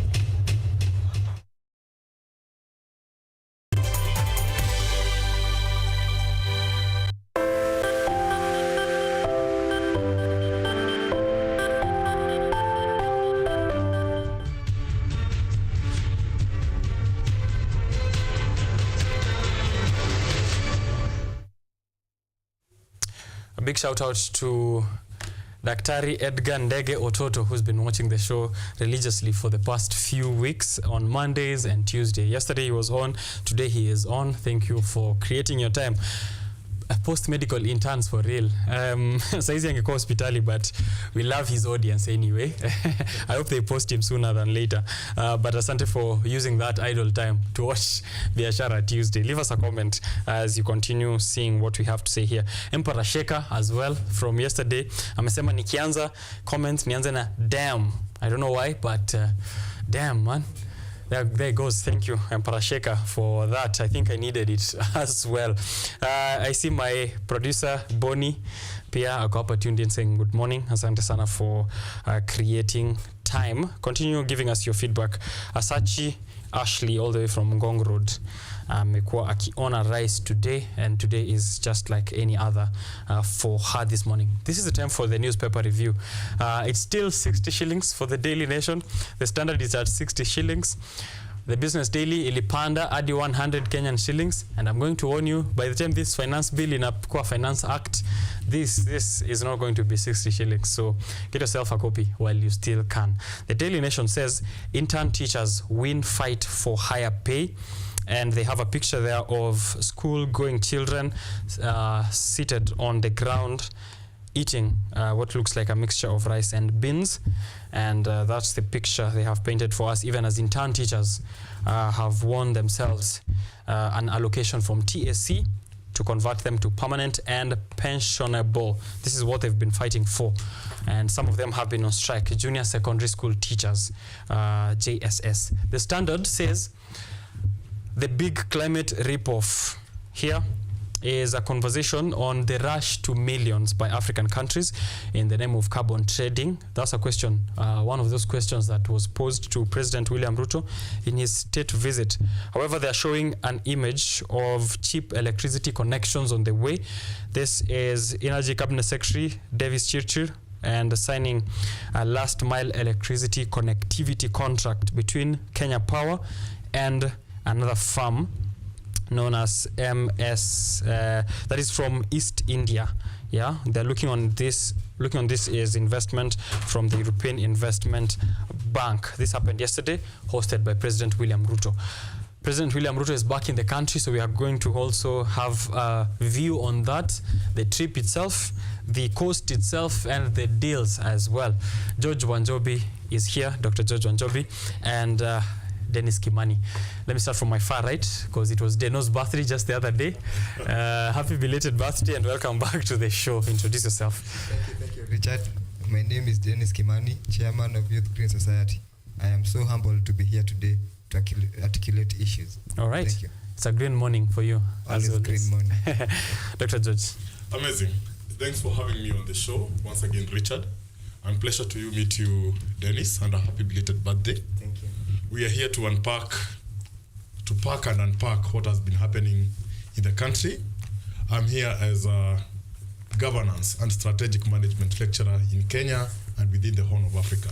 Thanks for having me. Thank you for creating time for us as well. Maybe we can start from that US trip, the big story of President William Ruto and the 60 years of relationships between the US and Kenya that was celebrated at the White House with a dinner and, of course, a lot of other activity. The US is offering us goodies, however, not just goodies.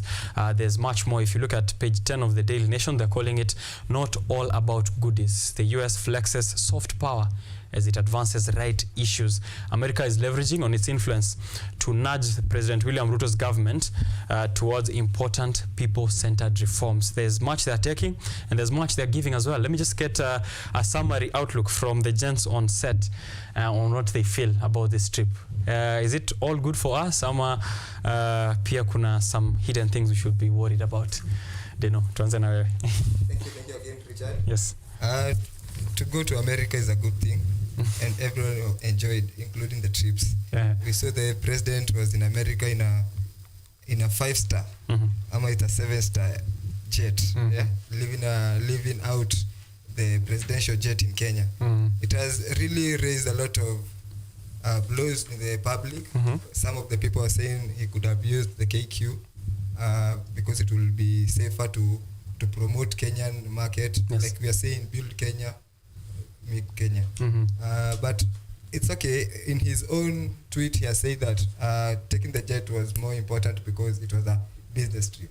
But the KQ also offers first class business trip. He says it will be expensive to fly on KQ. I saw the news, the letter from KQ distancing themselves from everything that the government has done, saying that it would have been half the price.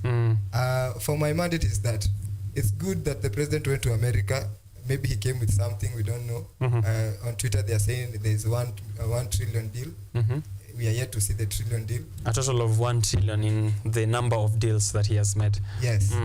On the same deals, we have seen that there are helicopters coming in Kenya. We don't know if these are World War I helicopters or they are just new helicopters. We are yet to know about them. Yeah. Or you're saying wanaweza kuwa wametupatia mabakshish ya World War. Yes. Okay. But they're reinforcing our security though in that way. That's what they are saying in the deals. Yeah. But before we go in, we'll still talk about Haiti because I am very sure the discussion in America was also how to support Haitians. Because now I understand that the police from Haiti will be coming to Kenya before we deploy ours. Okay. Yes. They're coming for a benchmarking trip? Yes. Okay, that's Deno's summary outlook on that trip by President William Ruto. Wanjobi, perhaps you have other views? Well, I'll begin, number one, by congratulating the ambassador, because he's the first ambassador who has come to the country, Kenya, from the US with a different style of diplomacy. Many of the ambassadors that we have had in the country from the US have come, number one, have come to this country viewing us as a smaller brother, pontificating onto the Kenyan nation as a smaller country. Yet we have got the capacity to govern ourselves.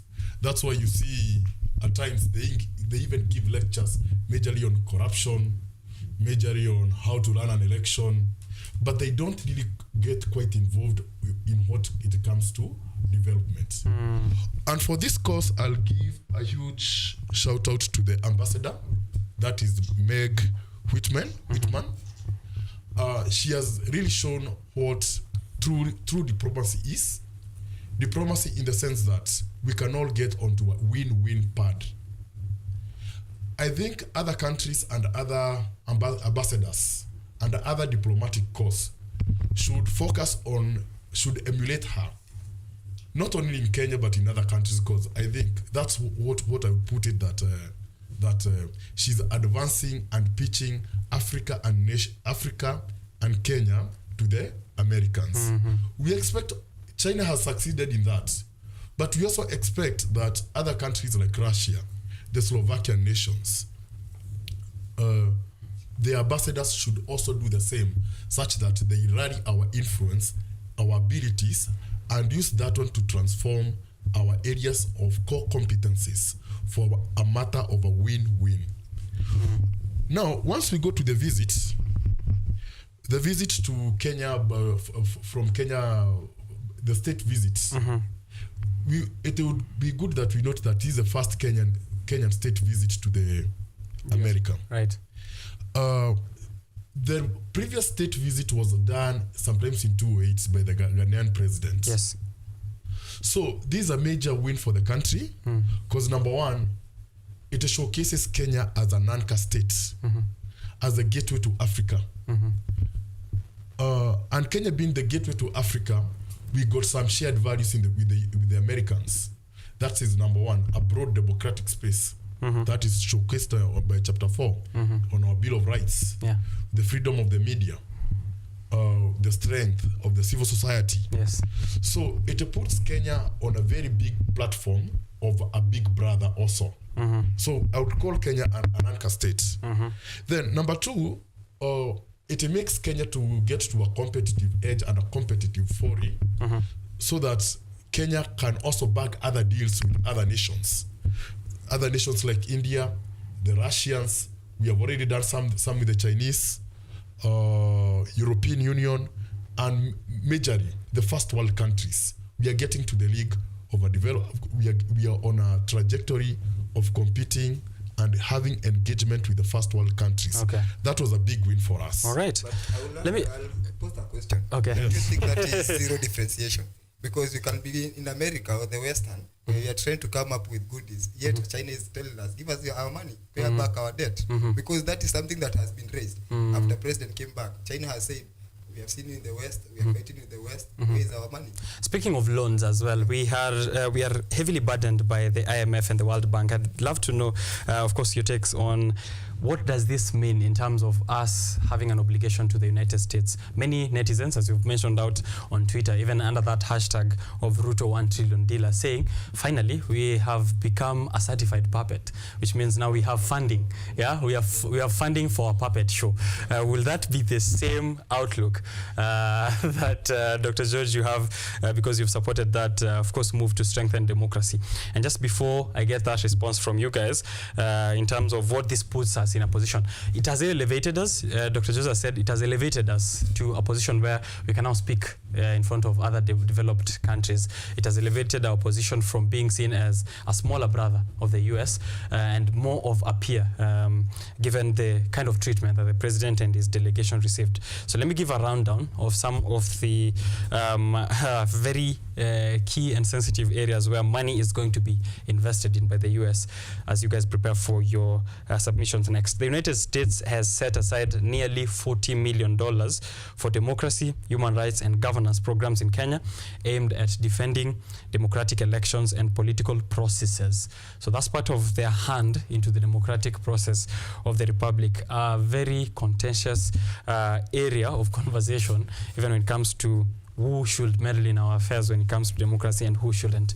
On the point of corruption, as has been put there, corruption was also another area tackled in this visit, with the US signaling intention to provide $500,000 to make the county budget process more transparent and inclusive, and also increase citizen engagement, and a further $500,000 to help civil societies, organizations mobilize citizen campaigns, action against corruption. For that second part, I think if you have a civil society organization that is keen on providing civic education, think of it as an opportunity to reap in from that $500,000. But that's what they're pledging towards democracy and corruption. Who is going to fight this corruption is also a question. You're giving the person you're accusing corruption of an amount to fight the corruption. Yani, unampea kitu kidogo ya kufa. Unampea kitu kidogo afiche ukora. So that's a very interesting point there. And just lastly, to point out, the US and Kenya jointly also announced a new $7 million partnership for police reforms and capacity building, which is also has been pointed out by Deno, that mission to Haiti.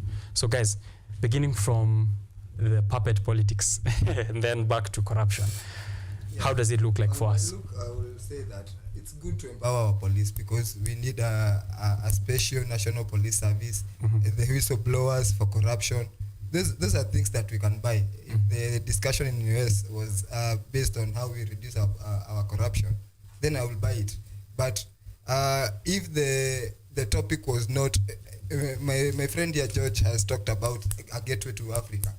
If there was nothing that they talked about Raila Odinga being the AU chairman in America, then what is there to be a gateway of? You see, because the discussion you're talking now is how we are going to win Africa, because we are seeing AU Africa partnerships, we are seeing American AU partnerships, but now the Islamic nations have bowed and vowed to vote on the line of their own person. So Raila Odinga, who is a Nairobian representative, is on the verge of losing that, and then on 2027 August we'll see him back. I would say that President Biden probably is thinking about his own election at the moment. That's true. Even the last time I was there, I said we might be laughing and jumping because the dollar is at 130 from 170. But do we know if it is William Ruto or it is the politics of the US that is making it? Because now the election again, why is William Ruto going to see almost a one-term president? Because they are, both of them are one of them. This is you saying that you think he is going to be a one-term president. One of them between Biden and President Ruto. Yeah. Okay. Or both of them? Both of them. Okay. So this is a conversation between two people who might be one-term presidents. I'm curious to know, then what happens to our deals? Dr. George, if you can come in there. What happens to our deals if then Biden is out of office by the end of the year? Well, I don't know why. Why you can be so, which is the word, spiteful. Pessimistic. And pessimistic by calling them one president. But I tend to agree with him. But now, once we look at this thing on a larger scope, Kenya does not exist in a vacuum. And we must unpack the good, the bad, and the ugly that is brought by this whole engagement of Kenya and the US. Number one, President Ruto, I saw President Ruto coming out a bit prudent, saying that he's not facing the east, the west, he's just facing forward. And I agree with him that we as a developing nation, we must keep focusing our lenses to the forward. That's number one.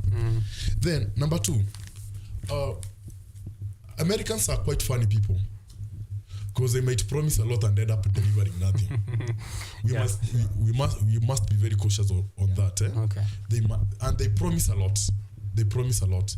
It's just even this is the first time to see Americans promise on tangible projects. Majorly they promise on intrinsic affairs that you cannot get a hand on. So by them promising that we'll have an expressway from Nairobi to Mombasa to Nairobi, that in its own sense was a game changer of the trip. But it came at a very high price of I think $1 billion per kilometer. Yes. Well, we must check on something, because even he has touched on something to do with Baba and even our interest in Africa and even on the countries that we had already set engagements with prior to this. Because you should not leave someone that you have worked with for 30 years. It's like, I don't know what I mean. It's like abandoning what you have. To pick up kwa mswala upitao. Yes, kwa mswala upitao. I think our diplomatic ministry, the Ministry of Foreign Affairs, and the people advising the president on diplomatic goal must be many steps ahead. Because number one, Americans might impose on us and make us hate our friends. You understand? And with that, we lose. And now that one will put Baba on a very bad predicament or at a very bad pedestal of clinching the AU seat. Right. Because the West will have a problem by saying that America has already stamped their authority in Kenya. You understand? Yes. And the AU chairperson also will carry the same words, the same metal and the same mantle. You understand? Yes. So, but hoping that it doesn't get to that level diplomatically, there were some deals that were cut, like now being a member of the non-NATO. Yes, non-NATO ally. Non-NATO ally. Yes. Americans need Kenyans even now, because they have really been suppressed by their other competing superpowers. Yes. That's why they are coming up in building the military as on IT and artificial intelligence. Yes. You have these things that where we look at the visit alone in its own sense. We expect that the equity investments in Kenya will shoot the private equity. Yes. Because now we haven't received a lot of private equity from the US. We expect them. Well, there's some things that have been done bad. Because we're just unpackaging the good, the bad, and the ugly. Yes. Because we should have from the US, there could have been a talk on our money that is hidden in offshore accounts. Yeah.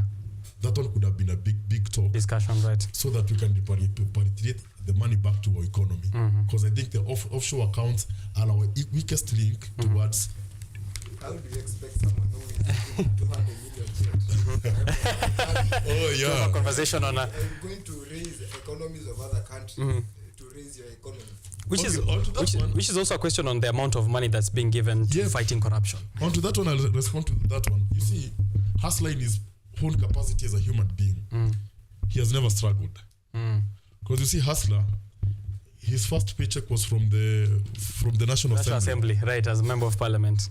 So Hustler does not know how to live below the means, and that is the problem. Or doesn't know to live a standard life. If you look at him, from the point that he got the elevation of the deputy president, his first 10 minutes in office were to renovate an unoccupied house. You understand? Yeah. When he got the presidency, his first 10 minutes in office was to renovate the state house. To renovate this. I think he's a man of soft touch. Yeah. He's a lifeist. Those are his means. He's living within his means. If you remember at the other time when he just became the deputy president, there was a talk of the Hustler's jet, which was very expensive. You remember? Yes. You remember? Yes. This man, in his own sense, is a lifeist. But now he's a lifeist at the expense of the taxpayer. Because I tend to agree. Humphrey Karaoke is the only person in the jet in Kenya. Why did he use that one? At least he could have promoted our own. You see? But the guy is using a lot of money. You don't go to see Biden with a jet from Humphrey. Humphrey, it's quality jet. It's quality jet. Right. But either way, if America loved William Ruto so much, it could have paid the fare. It could have saved a lot of money even for food feeding programs for Kenyans. Right. Now even William Ruto is going with a 3 million and almost 10 million watch to America. And people are floods. Now I'm from Mathare. People have nowhere to sleep. Right. So are we expecting then to see President William Ruto do a couple of changes in his cabinet and in his government, given he has been offered an amount to clean up corruption? And it was part of the conversations even as you look at page 10 of the Daily Nation, where they're saying there are areas which his team didn't even get to mention.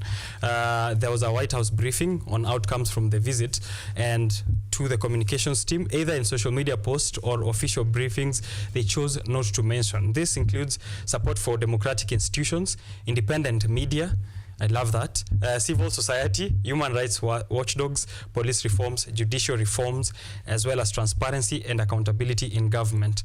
This briefing, released ahead of visit, noted shared values of democracy, governance, and human rights, and there's money behind it. Is it going to do something about it? And does this also signal towards, of course, there's been structural programs from the IMF and the World Bank for us to effect in parastatals and in governance to ensure we get that money. Given also, as I asked earlier, there's $40 million set aside for democracy, human rights. Are we going to speak with our own voice, or are we expect to see a few changes? Richard, let me tell you one thing, and I have always told you, Kenya is good in ad hoc jackism. We write a lot, we say a lot, less is been done. Have they released the party's money now? Political party's money? They have not. Is he the same William Ruto who is telling Moses Kuria to fold his party and join UDA? Then what is democracy being party? This money is going to so I didn't see that coming. Yes. Okay, so you're saying there's no democracy in the first place? There's no democracy in Kenya. There's no multipartyism. ANC is being told fold their party. Is it true, John? You've heard about those. So what we are saying is that William Ruto went for his own party money in America. Because why is he yet holding Jubilee's money? Why is he still holding Wiper's money? Because the parties are in the grassroots now. We are the other day in Limuru. People had to sponsor themselves to go and so how can we use this $40 million then to fight corruption in the best way possible, or we don't need funding to fight corruption? Yeah, we need the funding, but I think the money was geared on the wrong side. It was better the money to be taken to the economy, but not for politics, because this shows that William Ruto went to America so that he can safeguard his re-election in 2027. Because I can tell you, the ground has shifted. It is no longer in the hustler narrative. The only thing that the government can work now for is to steal the elections. Okay. Yeah. So these are two people whose grounds have shifted. Again, when I hear it from the President William Ruto's ground has shifted, and President Biden's ground has shifted as well. Yes. For the rest of the year. Trump is coming back. Because in America, it is Junior, Obama, Biden against one, Trump. All right. Yeah. So, George, how can we use money to fight corruption, if that's a possibility? Well, or will we find another scandal on the corruption money, corruption on the corruption of funding? You see, corruption in Kenya is a very intricate web. To a point, if you even want to try to think about it or write a thesis about it, you cannot get to the clean sheet of all where the truth is posited. But I think the money, in my thoughts, was wired for, number one, amplifying the constitutional offices. Okay. Because we are in a constitutional order. If our constitutional order dispensed what it was envisioned to dispense, we can at least bring down the corruption level. If the various departments and the various watchdogs, let's say Parliament, EACC, the Commission of Revenue Allocation, the Controller of Budget, these are the Office of the Auditor General. If we just followed by the rubrics and the guidance of what we'd call of having a sound fiscal policy, we can get somewhere. Then number two, we are speaking about the political parties. we must enlarge and make it bigger, the political space of this country. Because we are diverse in thoughts, we are diverse in persuasions, we are diverse in interest, we are diverse even in abilities and what we intend to achieve. And even our geographical zones, our tribal interest, because let us not deny the fact that we are tribal people. Yes. Because you are tribal even becoming religious. Let us kill this politics of hegemony, the big brother politics, the politics of pontificating, so that we can get somewhere. Okay. Then you had talked something to do with the reshuffling of the cabinet. Yes. Is that something we expect to see, given that transparency in administration begins at the top? I would say that the president has been let down by his cabinet. If not that the case, he's not giving them their full mandate to flex in their offices and their desks. Because now, once you're working as you work and someone else has not given you the full mandate, you are unable to work. Once your desk has been captured, you can't work. You are just there for the lagis. So I hope that the president does something, because there are some ministers who are there in cabinet and we don't know what they stand for. Yeah, they have to wait for orders from above. Not even that. You as a human being, we should know what you stand for. What do you do? What do you stand for as a human being? Okay. You understand? Okay. However dim, however dull it might be, however much unacceptable it might be, you have to have a stand. Yes. I'll quote that one just a moment. That's why I like Museveni. He speaks of just one thing: prosperity. Nothing else. Ustawi. So there's some ministers that we don't know what they stand for. What they stand for. Okay. And their thoughts in anything. Yes. All right. Didn't know you had something to put in. On my side, I think the cabinet is already reshuffled, because now we are seeing the deputy president of Republic of Kenya is Farouk Kibet. He was the one who was left the country when the president was in America. We have had Farouk Kibet giving the ACK bishop a car. The other time, 24 hours, another car from Sudi. So I think the cabinet is already reshuffled. It's just that on paper it isn't. Yeah, it's just on the paper that is not there. Because we can see even the deputy president. The president has turned all the Mount Kenya people against the DP. On the Daily Nation, you can see Kiunjuri telling the DP, you're on your own side. You have brought your own trouble. Yeah, you see. Where is that the source on of your the Daily Nation? own trouble. Where is that on the Daily Nation? If we can have a look at that. But I'll get back to the Mount Kenya politics as we prepare for that day. No, let me ask you something, since you're in the green space. The Standard says the big climate rip-off currently happening in Africa is us rushing to sign carbon credit deals. Given that the pricing that is happening in Africa is lower as compared to the rest of the world. As someone who's operating in that space, are we being shortchanged even as I ask whether we have been shortchanged by the US in these latest deals? We've been shortchanged as well in climate deals. Yes, we have. On my birthday, on Saturday, we had a march, the Economic Liberation March, together with the climate change. We are Africa Development Bank will be having an event. It started yesterday till 7 in KACC. Okay. We were requesting Africa Development Bank not to fund greenwashing companies. I think. What are greenwashing companies? Greenwashing companies that, Richard, you apply for a grant to be given to mitigate the adverse effects of climate change. You go and buy a car. You go and come up with a petrol station that is producing a lot of fossils. You see, that is greenwashing. Okay. You're given money to mitigate climate, but you go and do things that pollute the environment. Yes. And this is the same things that are happening in Kenya. Yesterday I had a call with my friend from Zambia. Zambia is getting power outage for 12 hours, my friend. That is Africa. Imagine 12 hours you don't have power, because they have really cut down their trees for development. Now that we are having sustainable development goals, all governments should understand that we are trying to, the Vision 2030 is almost to an end. We are almost 6 years to Vision 2030. Yes. What else are we going to talk about? If countries climate change, like we are seeing, people are going to become flat billionaire. Because as we talk now, there's a lot of money that is being donated. Flat millionaires. Yeah, there's a flat billionaire. Because you cannot tell me a family of almost 5 people in Mathare is getting 10,000 shillings. You don't have a house.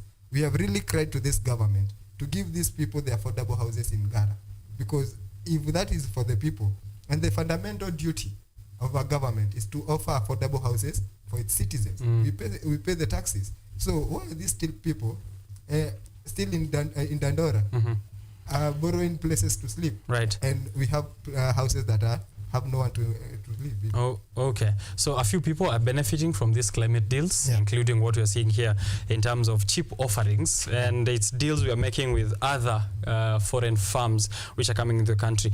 Maybe Deno, you could come up with a company of your own in Kenya so that we get carbon credit exchange. We are having one. We are having one that we are really pushing with the county government.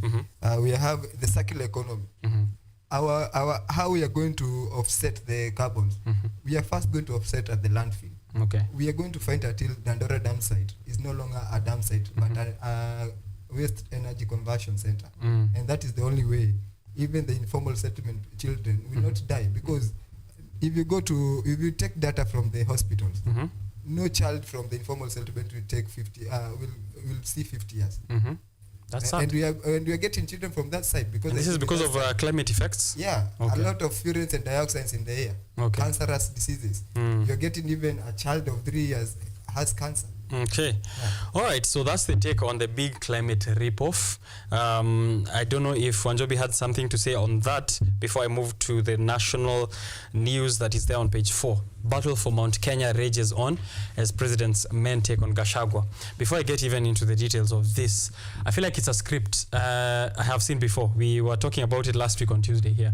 That, I mean, last administration, when Uhuru Kenyatta was president and William Ruto was DP, we predicted this and it happened, that halfway through their tenure, mmoja wao tu atasema huyo mwingine amenikosea. Is this legitimate, what we are seeing between Gachagua and President Ruto, or is this just a way that, a script that Gachagua has read from William Ruto and said, it worked for him. I mean, why not copy and paste and use it? Deno. Okay. What I understand is that Gachagua was just a person to let William Ruto cross the bridge. Nothing else. Because if Gachagua was really a man, when Uhuru Kenyatta was talking about the one man, one vote, 1 shilling mantra, he could have supported that and then go to the people and tell them, si unaona nimepitisha hiyo kitu, because it helps the mountain. You see? But now he fought it because he was an MP. He was always on Citizen TV fighting the 1 man, 1 shilling. Nice. Then now because they are not on terms with the president. Are they really not in terms, or is this a script? They are not in terms because already William Ruto got what he wanted, and I can give you an instance. If Raila Odinga becomes the AU, and these are calculations, becomes the AU chairperson. Yeah, chairperson. AU commission chairperson. Nyanza is gone. Nairobi is gone. Coast is gone. Western is gone. Raila is not a Luo, he's a Luya. So Western is gone. Who has been left alone? Only one region. Okay. And most probably, with even the US visit, we have seen President William Ruto is not going to take a man or even a mountain. He's now going to ride on the gender balance. Okay. He's going to take a woman as a running mate for the next elections. Yes. Okay. Because that for the gender principle. Yes. So, all right. So it is legitimate fears that Gachagua is facing. Gachagua is behind the tent. Okay. Behind the tent. The faces behind Gachagua's woes as Ruto allies go bare knuckle. The faces are here: Kimani Ngujiri, Oscar Sudi, Kipchumba Murkomen, who have been in loggerheads with DP. Former Bahati MP Kimani Ngujiri pointed an accusing finger at Road CS Kipchumba Murkomen and Kapse Ret MP Oscar Sudi as Rift Valley leaders spearhead a smear campaign against the DP. Wanjobi. Well, thank you. Yes. This rift between the deputy president and the president has come at a very unfortunate time, and it has denied Kenyans, especially the Kenyans from the mountain, a good chance to ventilate and understand the finance bill. To a point I cannot understand whether it's a game, because you see it might be a game sponsored by the House on the Hill, so that you don't concentrate too much on the finance bill. But that's on the lower end. Yeah. But speaking in an ideal manner, some things needs to be done. Number one, to amplify the office of the deputy president. It's something that we need to get away from. Because look, you're not interviewing me because you're my friend. You're interviewing me because of the capacity that I have to deliver onto the show. That's why you have even Mr. Dennis here. So these people must get a working formula. So number one, I think various offices and even the presidency itself must set up a bar and amplify the office of the deputy president, its roles and its deliverables. Then here comes number two. Is Rick G right now is a man on his own, in my thoughts. Reason being, it is not that suppose that it was to be so, but number one, he's playing an overt card, and we're all human beings. And I like human beings who play overt cards also. You understand? So that, because we are on earth. We are on earth. And let's accept that you are human beings where you are on earth. Yes. So if you wrong me, I should tell you that you have wronged me. Yeah. If I'm not happy with you, I should not pretend. Yeah. George, I want to ask you. Just a moment. Let me finish up. Let me ask you a question. Yes. How many votes are in Mount Kenya? Let's say 7 million. There are almost 9 million. Yes. Right? Yes. You remember what Ruto was doing during the Uhuru Kenyatta regime? Yes. Petrol was high. There was no fuel in Kenya. Yes. Uhuru Kenyatta is having a government meeting in State House. William Ruto is in current residence, holding a parallel meeting. A parallel meeting, I dare Rigathi Gachagua to do the same. To hold a parallel meeting? Yes. Okay. If he's a man. George, continue. Yes, let him continue then. We get to that. The worst thing with Rigathi Gachagua, Rigathi Gachagua had greatness that was thrust upon him. You see, you are born great, you work for greatness. But he worked for greatness, yes. But there came a point when greatness was thrust and cast upon him. Yes. Now, when greatness was thrust and cast upon him, he never managed. He never had the wherewithal to manage that greatness. So he became an uncultured person. He went on like a loose cannon, attacking every sphere, every corner, and trying to extend the hegemony and the pontification that we were talking about. Yeah. Earlier. Yes. Yeah. Now, once you push on the hegemony and the pontification, once you push on the hegemony and pontification, there is none. You see, and you fail to apply persuasion and diplomacy. There is none who will have the capacity to stand with you and follow you. Consciously follow you from the point of the heart, and above all, stand with you at the hour of utmost need. Yes. That's why right now he has got no one standing with him at the hour of utmost need and utmost danger. Is that the biggest problem about Rigathi Gachagua is that he went to UDA without a party. You know, you cannot go to UDA or purport to be supporting Mount Kenya and you have no party. Even in that cabinet, the person who is so far ahead than Rigathi Gachagua is Moses Kuria. Moses Kuria has his own party, and that is the bargaining power in a government. That's why you are seeing even Farouk Kibet can talk whatever he wants to him because Gachagua has no backing of he is his the own. same level with him. They're just UDA members. I hope you agree. They are party members. They are party members. You see? So Rigathi Gachagua. And that's why I agree then I think with what George has said there, that we need to amplify the powers and the responsibility of the office of the deputy president so that he doesn't have to always be relying on what the movements of the president look like, because that's what and we've even seen the deputy governor. Yes, because that's what we've seen in the with constitution, it is well written. The work of a deputy president is to deputize. There is no any roles that come with it. It is to deputize the president. That's why you see even Uhuru Kenyatta came with an executive order that even William Ruto followed, coming up with a chief cabinet minister, Salem Davadi, because there is no power. It's like you are trying to push to cross me through the river, and then we are okay with that. You just have you'll be there with no portfolio. Okay. Yeah. All right. So let me ask this then. From what we've seen, the script before, what should be done to ensure that the president and the deputy are working all the way to the end of the term? Because I see a very big problem where we are going to a cycle, tunaingiza president na deputy, and then halfway through the term we are very focused on what their differences look like all the way to the end. As George said there, that now we have a finance bill going around, but instead we're talking about DP Gachagua, personalities, and whether or not his office will have a budget cut in the next financial year, which will be politicized, even if it's an expenditure cut for the nation at large. Cabinet has more budget than Rigathi Gachagua. You can check. Right. The secretary to the cabinet. What can we do to ensure they know that we don't have politics? Because my concern here is that we're going to focus so much on the politics of two people or two seats and fail to deliver. What do we do to separate that? There's a suggestion that maybe we should empower the president to fire the DP at any point throughout his tenure so that he changes that as he likes, or we just have to still wait for impeachment if anyone dares to do that. Me, what I think is that there was a gap in the constitution. Putting a DP that to be a running mate, it is better you can fire so that we have leaders who have the same DNA. Rigathi Gachagua and William Ruto had no DNA because even when we take back our minds during the appointment of the DP, we had that the defense minister was Kindiki was the one who was the preferred choice of William Ruto.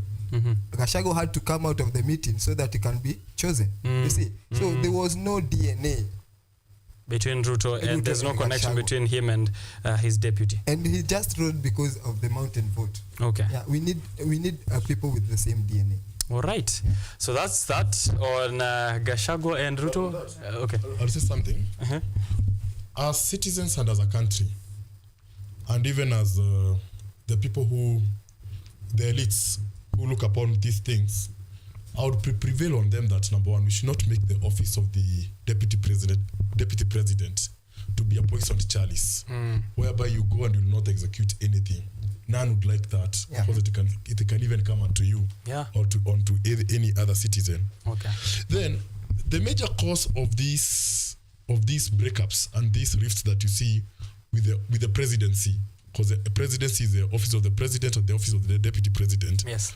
And since they are also one joint ticket, it's number one, the coalition deals, how we get into coalition deals. And number two, the effect and the roles of power cabals. Because power cabals are let's call them unforeseen power, or the ones that we majorly refers to as deep state. Right. So power cabals have got their hands in the till. You understand? And they render you useless. Yes. So we must look for a way that as people write the coalition deal politically, because that's a political exercise, let them get their politics right.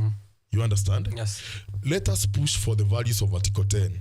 That is the values of equality, fairness, transparency. Let us push them so that, devoid of who is running the show at the presidency, each and every person will get his thing. And that's where I'll take a swipe, not a real swipe, but I'll challenge my brother, Dennis. You've noted we are talking too much about Rig G, but we have not so talked about his deliverables. Yes. We don't know where he ended up with the revolutions when it came to tea, to milk, when he said mambo ni matatu and maziwa. So that's a pending assignment. We don't know why he began something. We used a lot of taxpayers' money, and then he never delivered. Yes. We cannot tell any deliverable that is attached unto him, not unless it's the IBEC. Alcohol. He has tried fighting alcohol. He's okay. I fought alcohol. Why should you fight alcohol? And the full panacea to alcohol, it's restraint. Yes. You understand? It's just exercising restraint. Yeah. So that was not a major. It's nothing to do with availability. It has not. None gives alcohol for free. No, actually, no one gives alcohol. But the good thing is that I saw him. No one gives drugs for free.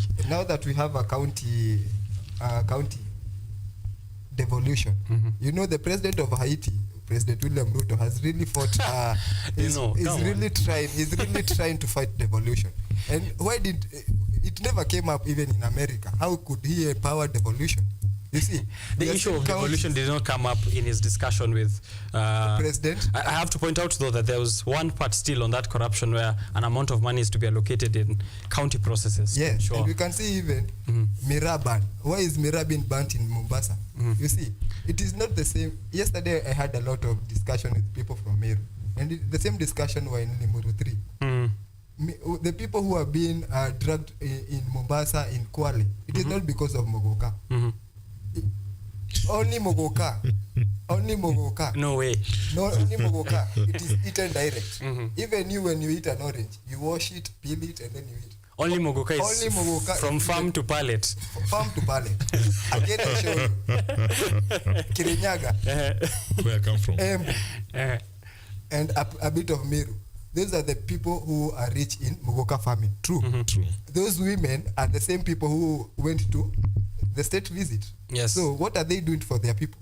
All right, here is a statement from Ruto, says, Wacheni stories are jaba. The state says Mogoka is a crop recognized by national laws, notes any contradicting regulations are null and void, and he commits to allocate 500 million Kenyan shillings in the next financial year to Miraa and Mogoka. So I think we can clear it's on that. It's not even going to Ethiopia. Mogoka, imagine, a cash crop. Okay. A moment of silence there. Okay. Ethiopia have got their long one. Yeah. Ethiopians have got their long cuts, so they don't need ours, and it's one that is consumed in Somaliland and Djibouti. Ours goes to Somalia, to Somalia. Right, and you. But when it comes to that, when it comes to that Mogoka thing, my thoughts are on that one. It was pegged onto someone's whim, not even a scientific study, not even a published thesis, not even an outlier case. I think the people in Mombasa and the governance structure in Mombasa should support the national government in fighting the hard drugs. Not Mogoka. Not Mogoka. Because what is prevalent there is hard drugs. Yes. The other one, it's called the child labor or what? No. Child prostitution. There is a word for child that. prostitution. There is a word for that. Okay. For the child prostitution. And the other thing that is prevalent there are issues to do with drugs, child prostitution, and crime. Crime. Yes. Because Mombasa has become like South Africa. Organized crime is going up. Organized crime and so many sects that run the show on a daily basis. And then we've got these other vices that happen. In strip clubs and everywhere. I think we should even check on that, how we bring the strip clubs down. You understand? Yes, I see. Hey, please don't tell this government to bring anything down. They'll bring everything. Because now, for the sake of the dignity of our girl child. Yeah. Yes. But you know, what you are saying is exactly the meaning of hustler. Somebody. So whatever you are saying, it is already in this narrative of hustler. Until we change the narrative to a hard-working narrative. Yes. I have told Kenyans... We move away from being hustlers. We are not hustler. No one should tell you. Richard, you came to this studio early in the morning. Are you a hustler? Did you steal anybody's money? Did you get to prostitution to get that money? You see? But them, they are all right to be called hustlers because they will lie around. They will get budgets and nothing will be built. They are totally hustlers. Right. But Kenyans are hardworking Kenyans. Kenyans are hardworking Kenyans. Speaking of budgets, on the 13th of June 2024, in just a few weeks, is when the budget will be read for the next financial year. And therefore, it's important that we also say something about the finance bill of 2024. Some of this are going to be affected. For example, the 2.5% on motor vehicles circulation, that's going to go into effect as from July. Nakumbuka vile affordable housing ilianza even before discussions went on elsewhere. Those are some that the government is insistent on. I see on page 7 of the Standard that there's confusion as ODM MPs are backing the finance bill of 2024. The larger outlook is that, of course, the opposition was going to completely go against the finance bill as they did in Finance Bill 2023. But it seems some of them are in support of this, and we've been having a discussion. Just because I can't go through all these provisions, I have actually mentioned a couple of those in the shows before now. Maybe just to highlight real quick before I get your views, guys, is taxation a way for us to prosper as a nation? It's surprisingly a discussion that has found no solution in the platforms I have been at, in the discourses I've had on this TV station and off TV with my friends. It seems we are not getting into a solution. So I'll get your views. But in a bid to boost tax revenues, the bill proposes a raft of new tax measures and powers to KRA that are bound to be very controversial. Some of them will raise the services of crucial goods, and some of them will raise the cost of crucial goods and services. For example, the government plans to remove VAT exempt for some critical banking services, so it maintains excise duty on multiple financial and telecom services at 15% for money transfer services, telephone, data, any bundles, telephone, bank to M-Pesa, and then at 12.5% for betting and gaming. So if you're betting from your bank account, you can imagine how that's going to look like when you're moving the money around. You'll end up with nothing even if you win your bet. It also maintains 20% excise duty on fees charged by digital lenders. Yani, kama umekopa hiyo pesa Tala, ukaiweka kwa bank, ndo uende kubet, you basically have nothing once they apply 20% excise duty on digital lenders. There are also other new taxes. For content creators, I'm always here for you to tell you when your suffering is nigh. And currently, it's 1.5% on digital services tax. But now it's going to be replaced with something called significant economic presence tax. And this is going to be effected on foreign digital businesses that pay 20% of their gross turnover.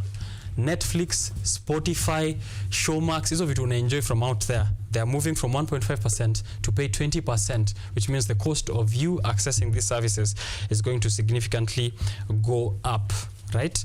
And the cost of data is also going to go up given that amount on telecoms services. KRA to be given new teeth so that they have a look at what your transactions are looking like, your history online, and for you to always do e-teams for your invoices. There's a penalty of 2 million Kenyan shillings for non-compliance. Remember, e-teams is applicable to every single person, whether you're a business or an individual doing business with a business. So for content creators who I was speaking to, if you're doing an invoice to a business that you've done something for, a brand that you've done something for, and you don't do your e-teams, kuna 2 million hapo in terms of penalties, and for businesses. Guys, this is in bid for the Kenya Kwanza government to raise revenues. Last year, we had a shortfall of 300 billion Kenyan shillings in revenue collections by KRA. Now, we are supposed to cut our expenditure by 300 B. So the president is trying to raise around 600 billion Kenyan shillings with this new bill. Is this the way? And what other way is there if not? That literally is not the way, because the e-teams is eating up. I understand that if you don't have an e-teams account, there's a fine coming with it. Yeah. But it's good for a government that has no good friends who are rich.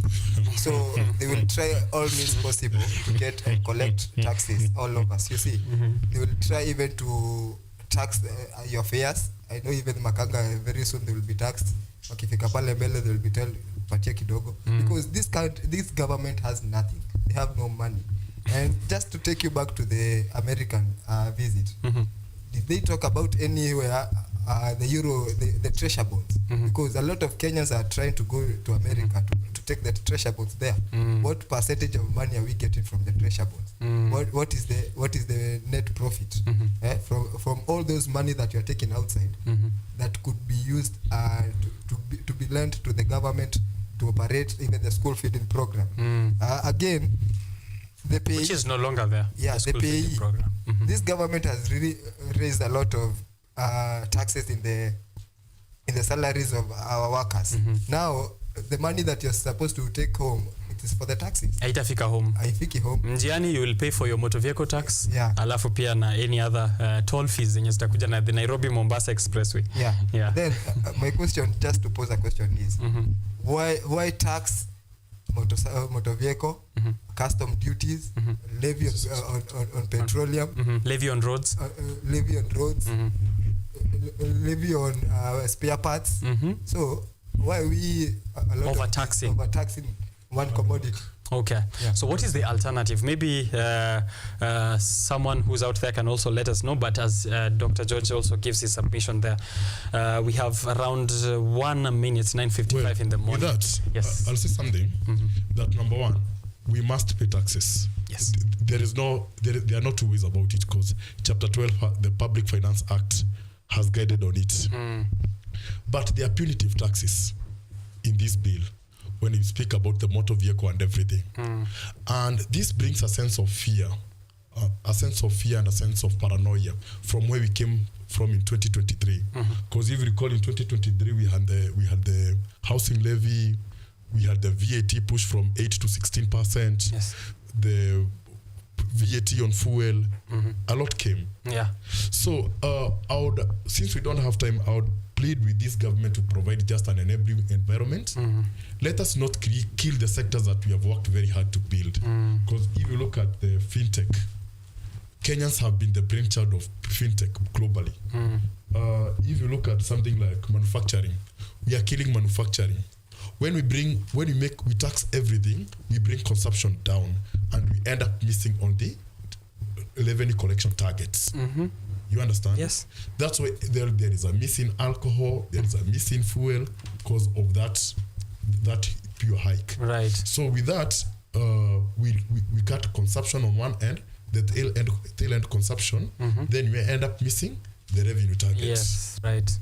Then that's why you're falling short 300 billion. Yes. If you look at manufacturing, once we kill manufacturing, like there is a very funny tax on papers, the packaging papers and these newspapers, and you see the pulp that we get paper from can only come from Scandinavian countries. Yeah.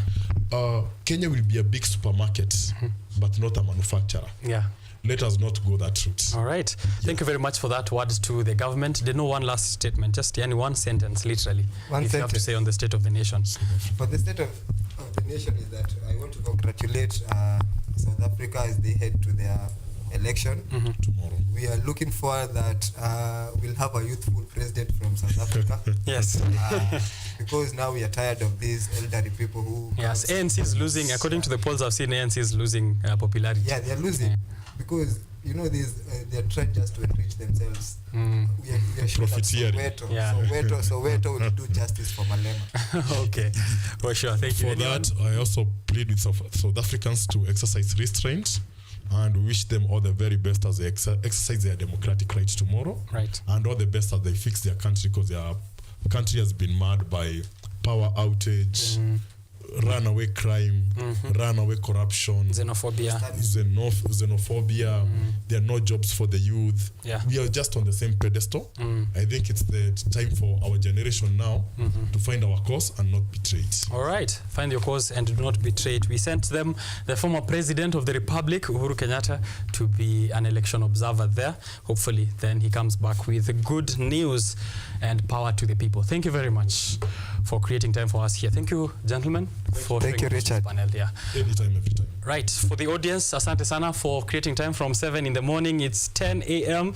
I'm going to sign off at this point. You have been a lovely audience from my producer and director, Ryan Ngure, and the whole team, a whole village that brings you this show. We are grateful, and may you enjoy the rest of your day as you also follow through with KUTV's rest of the broadcasting at KUTV Kenya on social platforms, personally at Richard_OKENYE. I'll leave you with one word. May your week have a lot of laughter, but may your profits also be higher so that you can laugh all the way to the bank. I'll see you around. Thank you.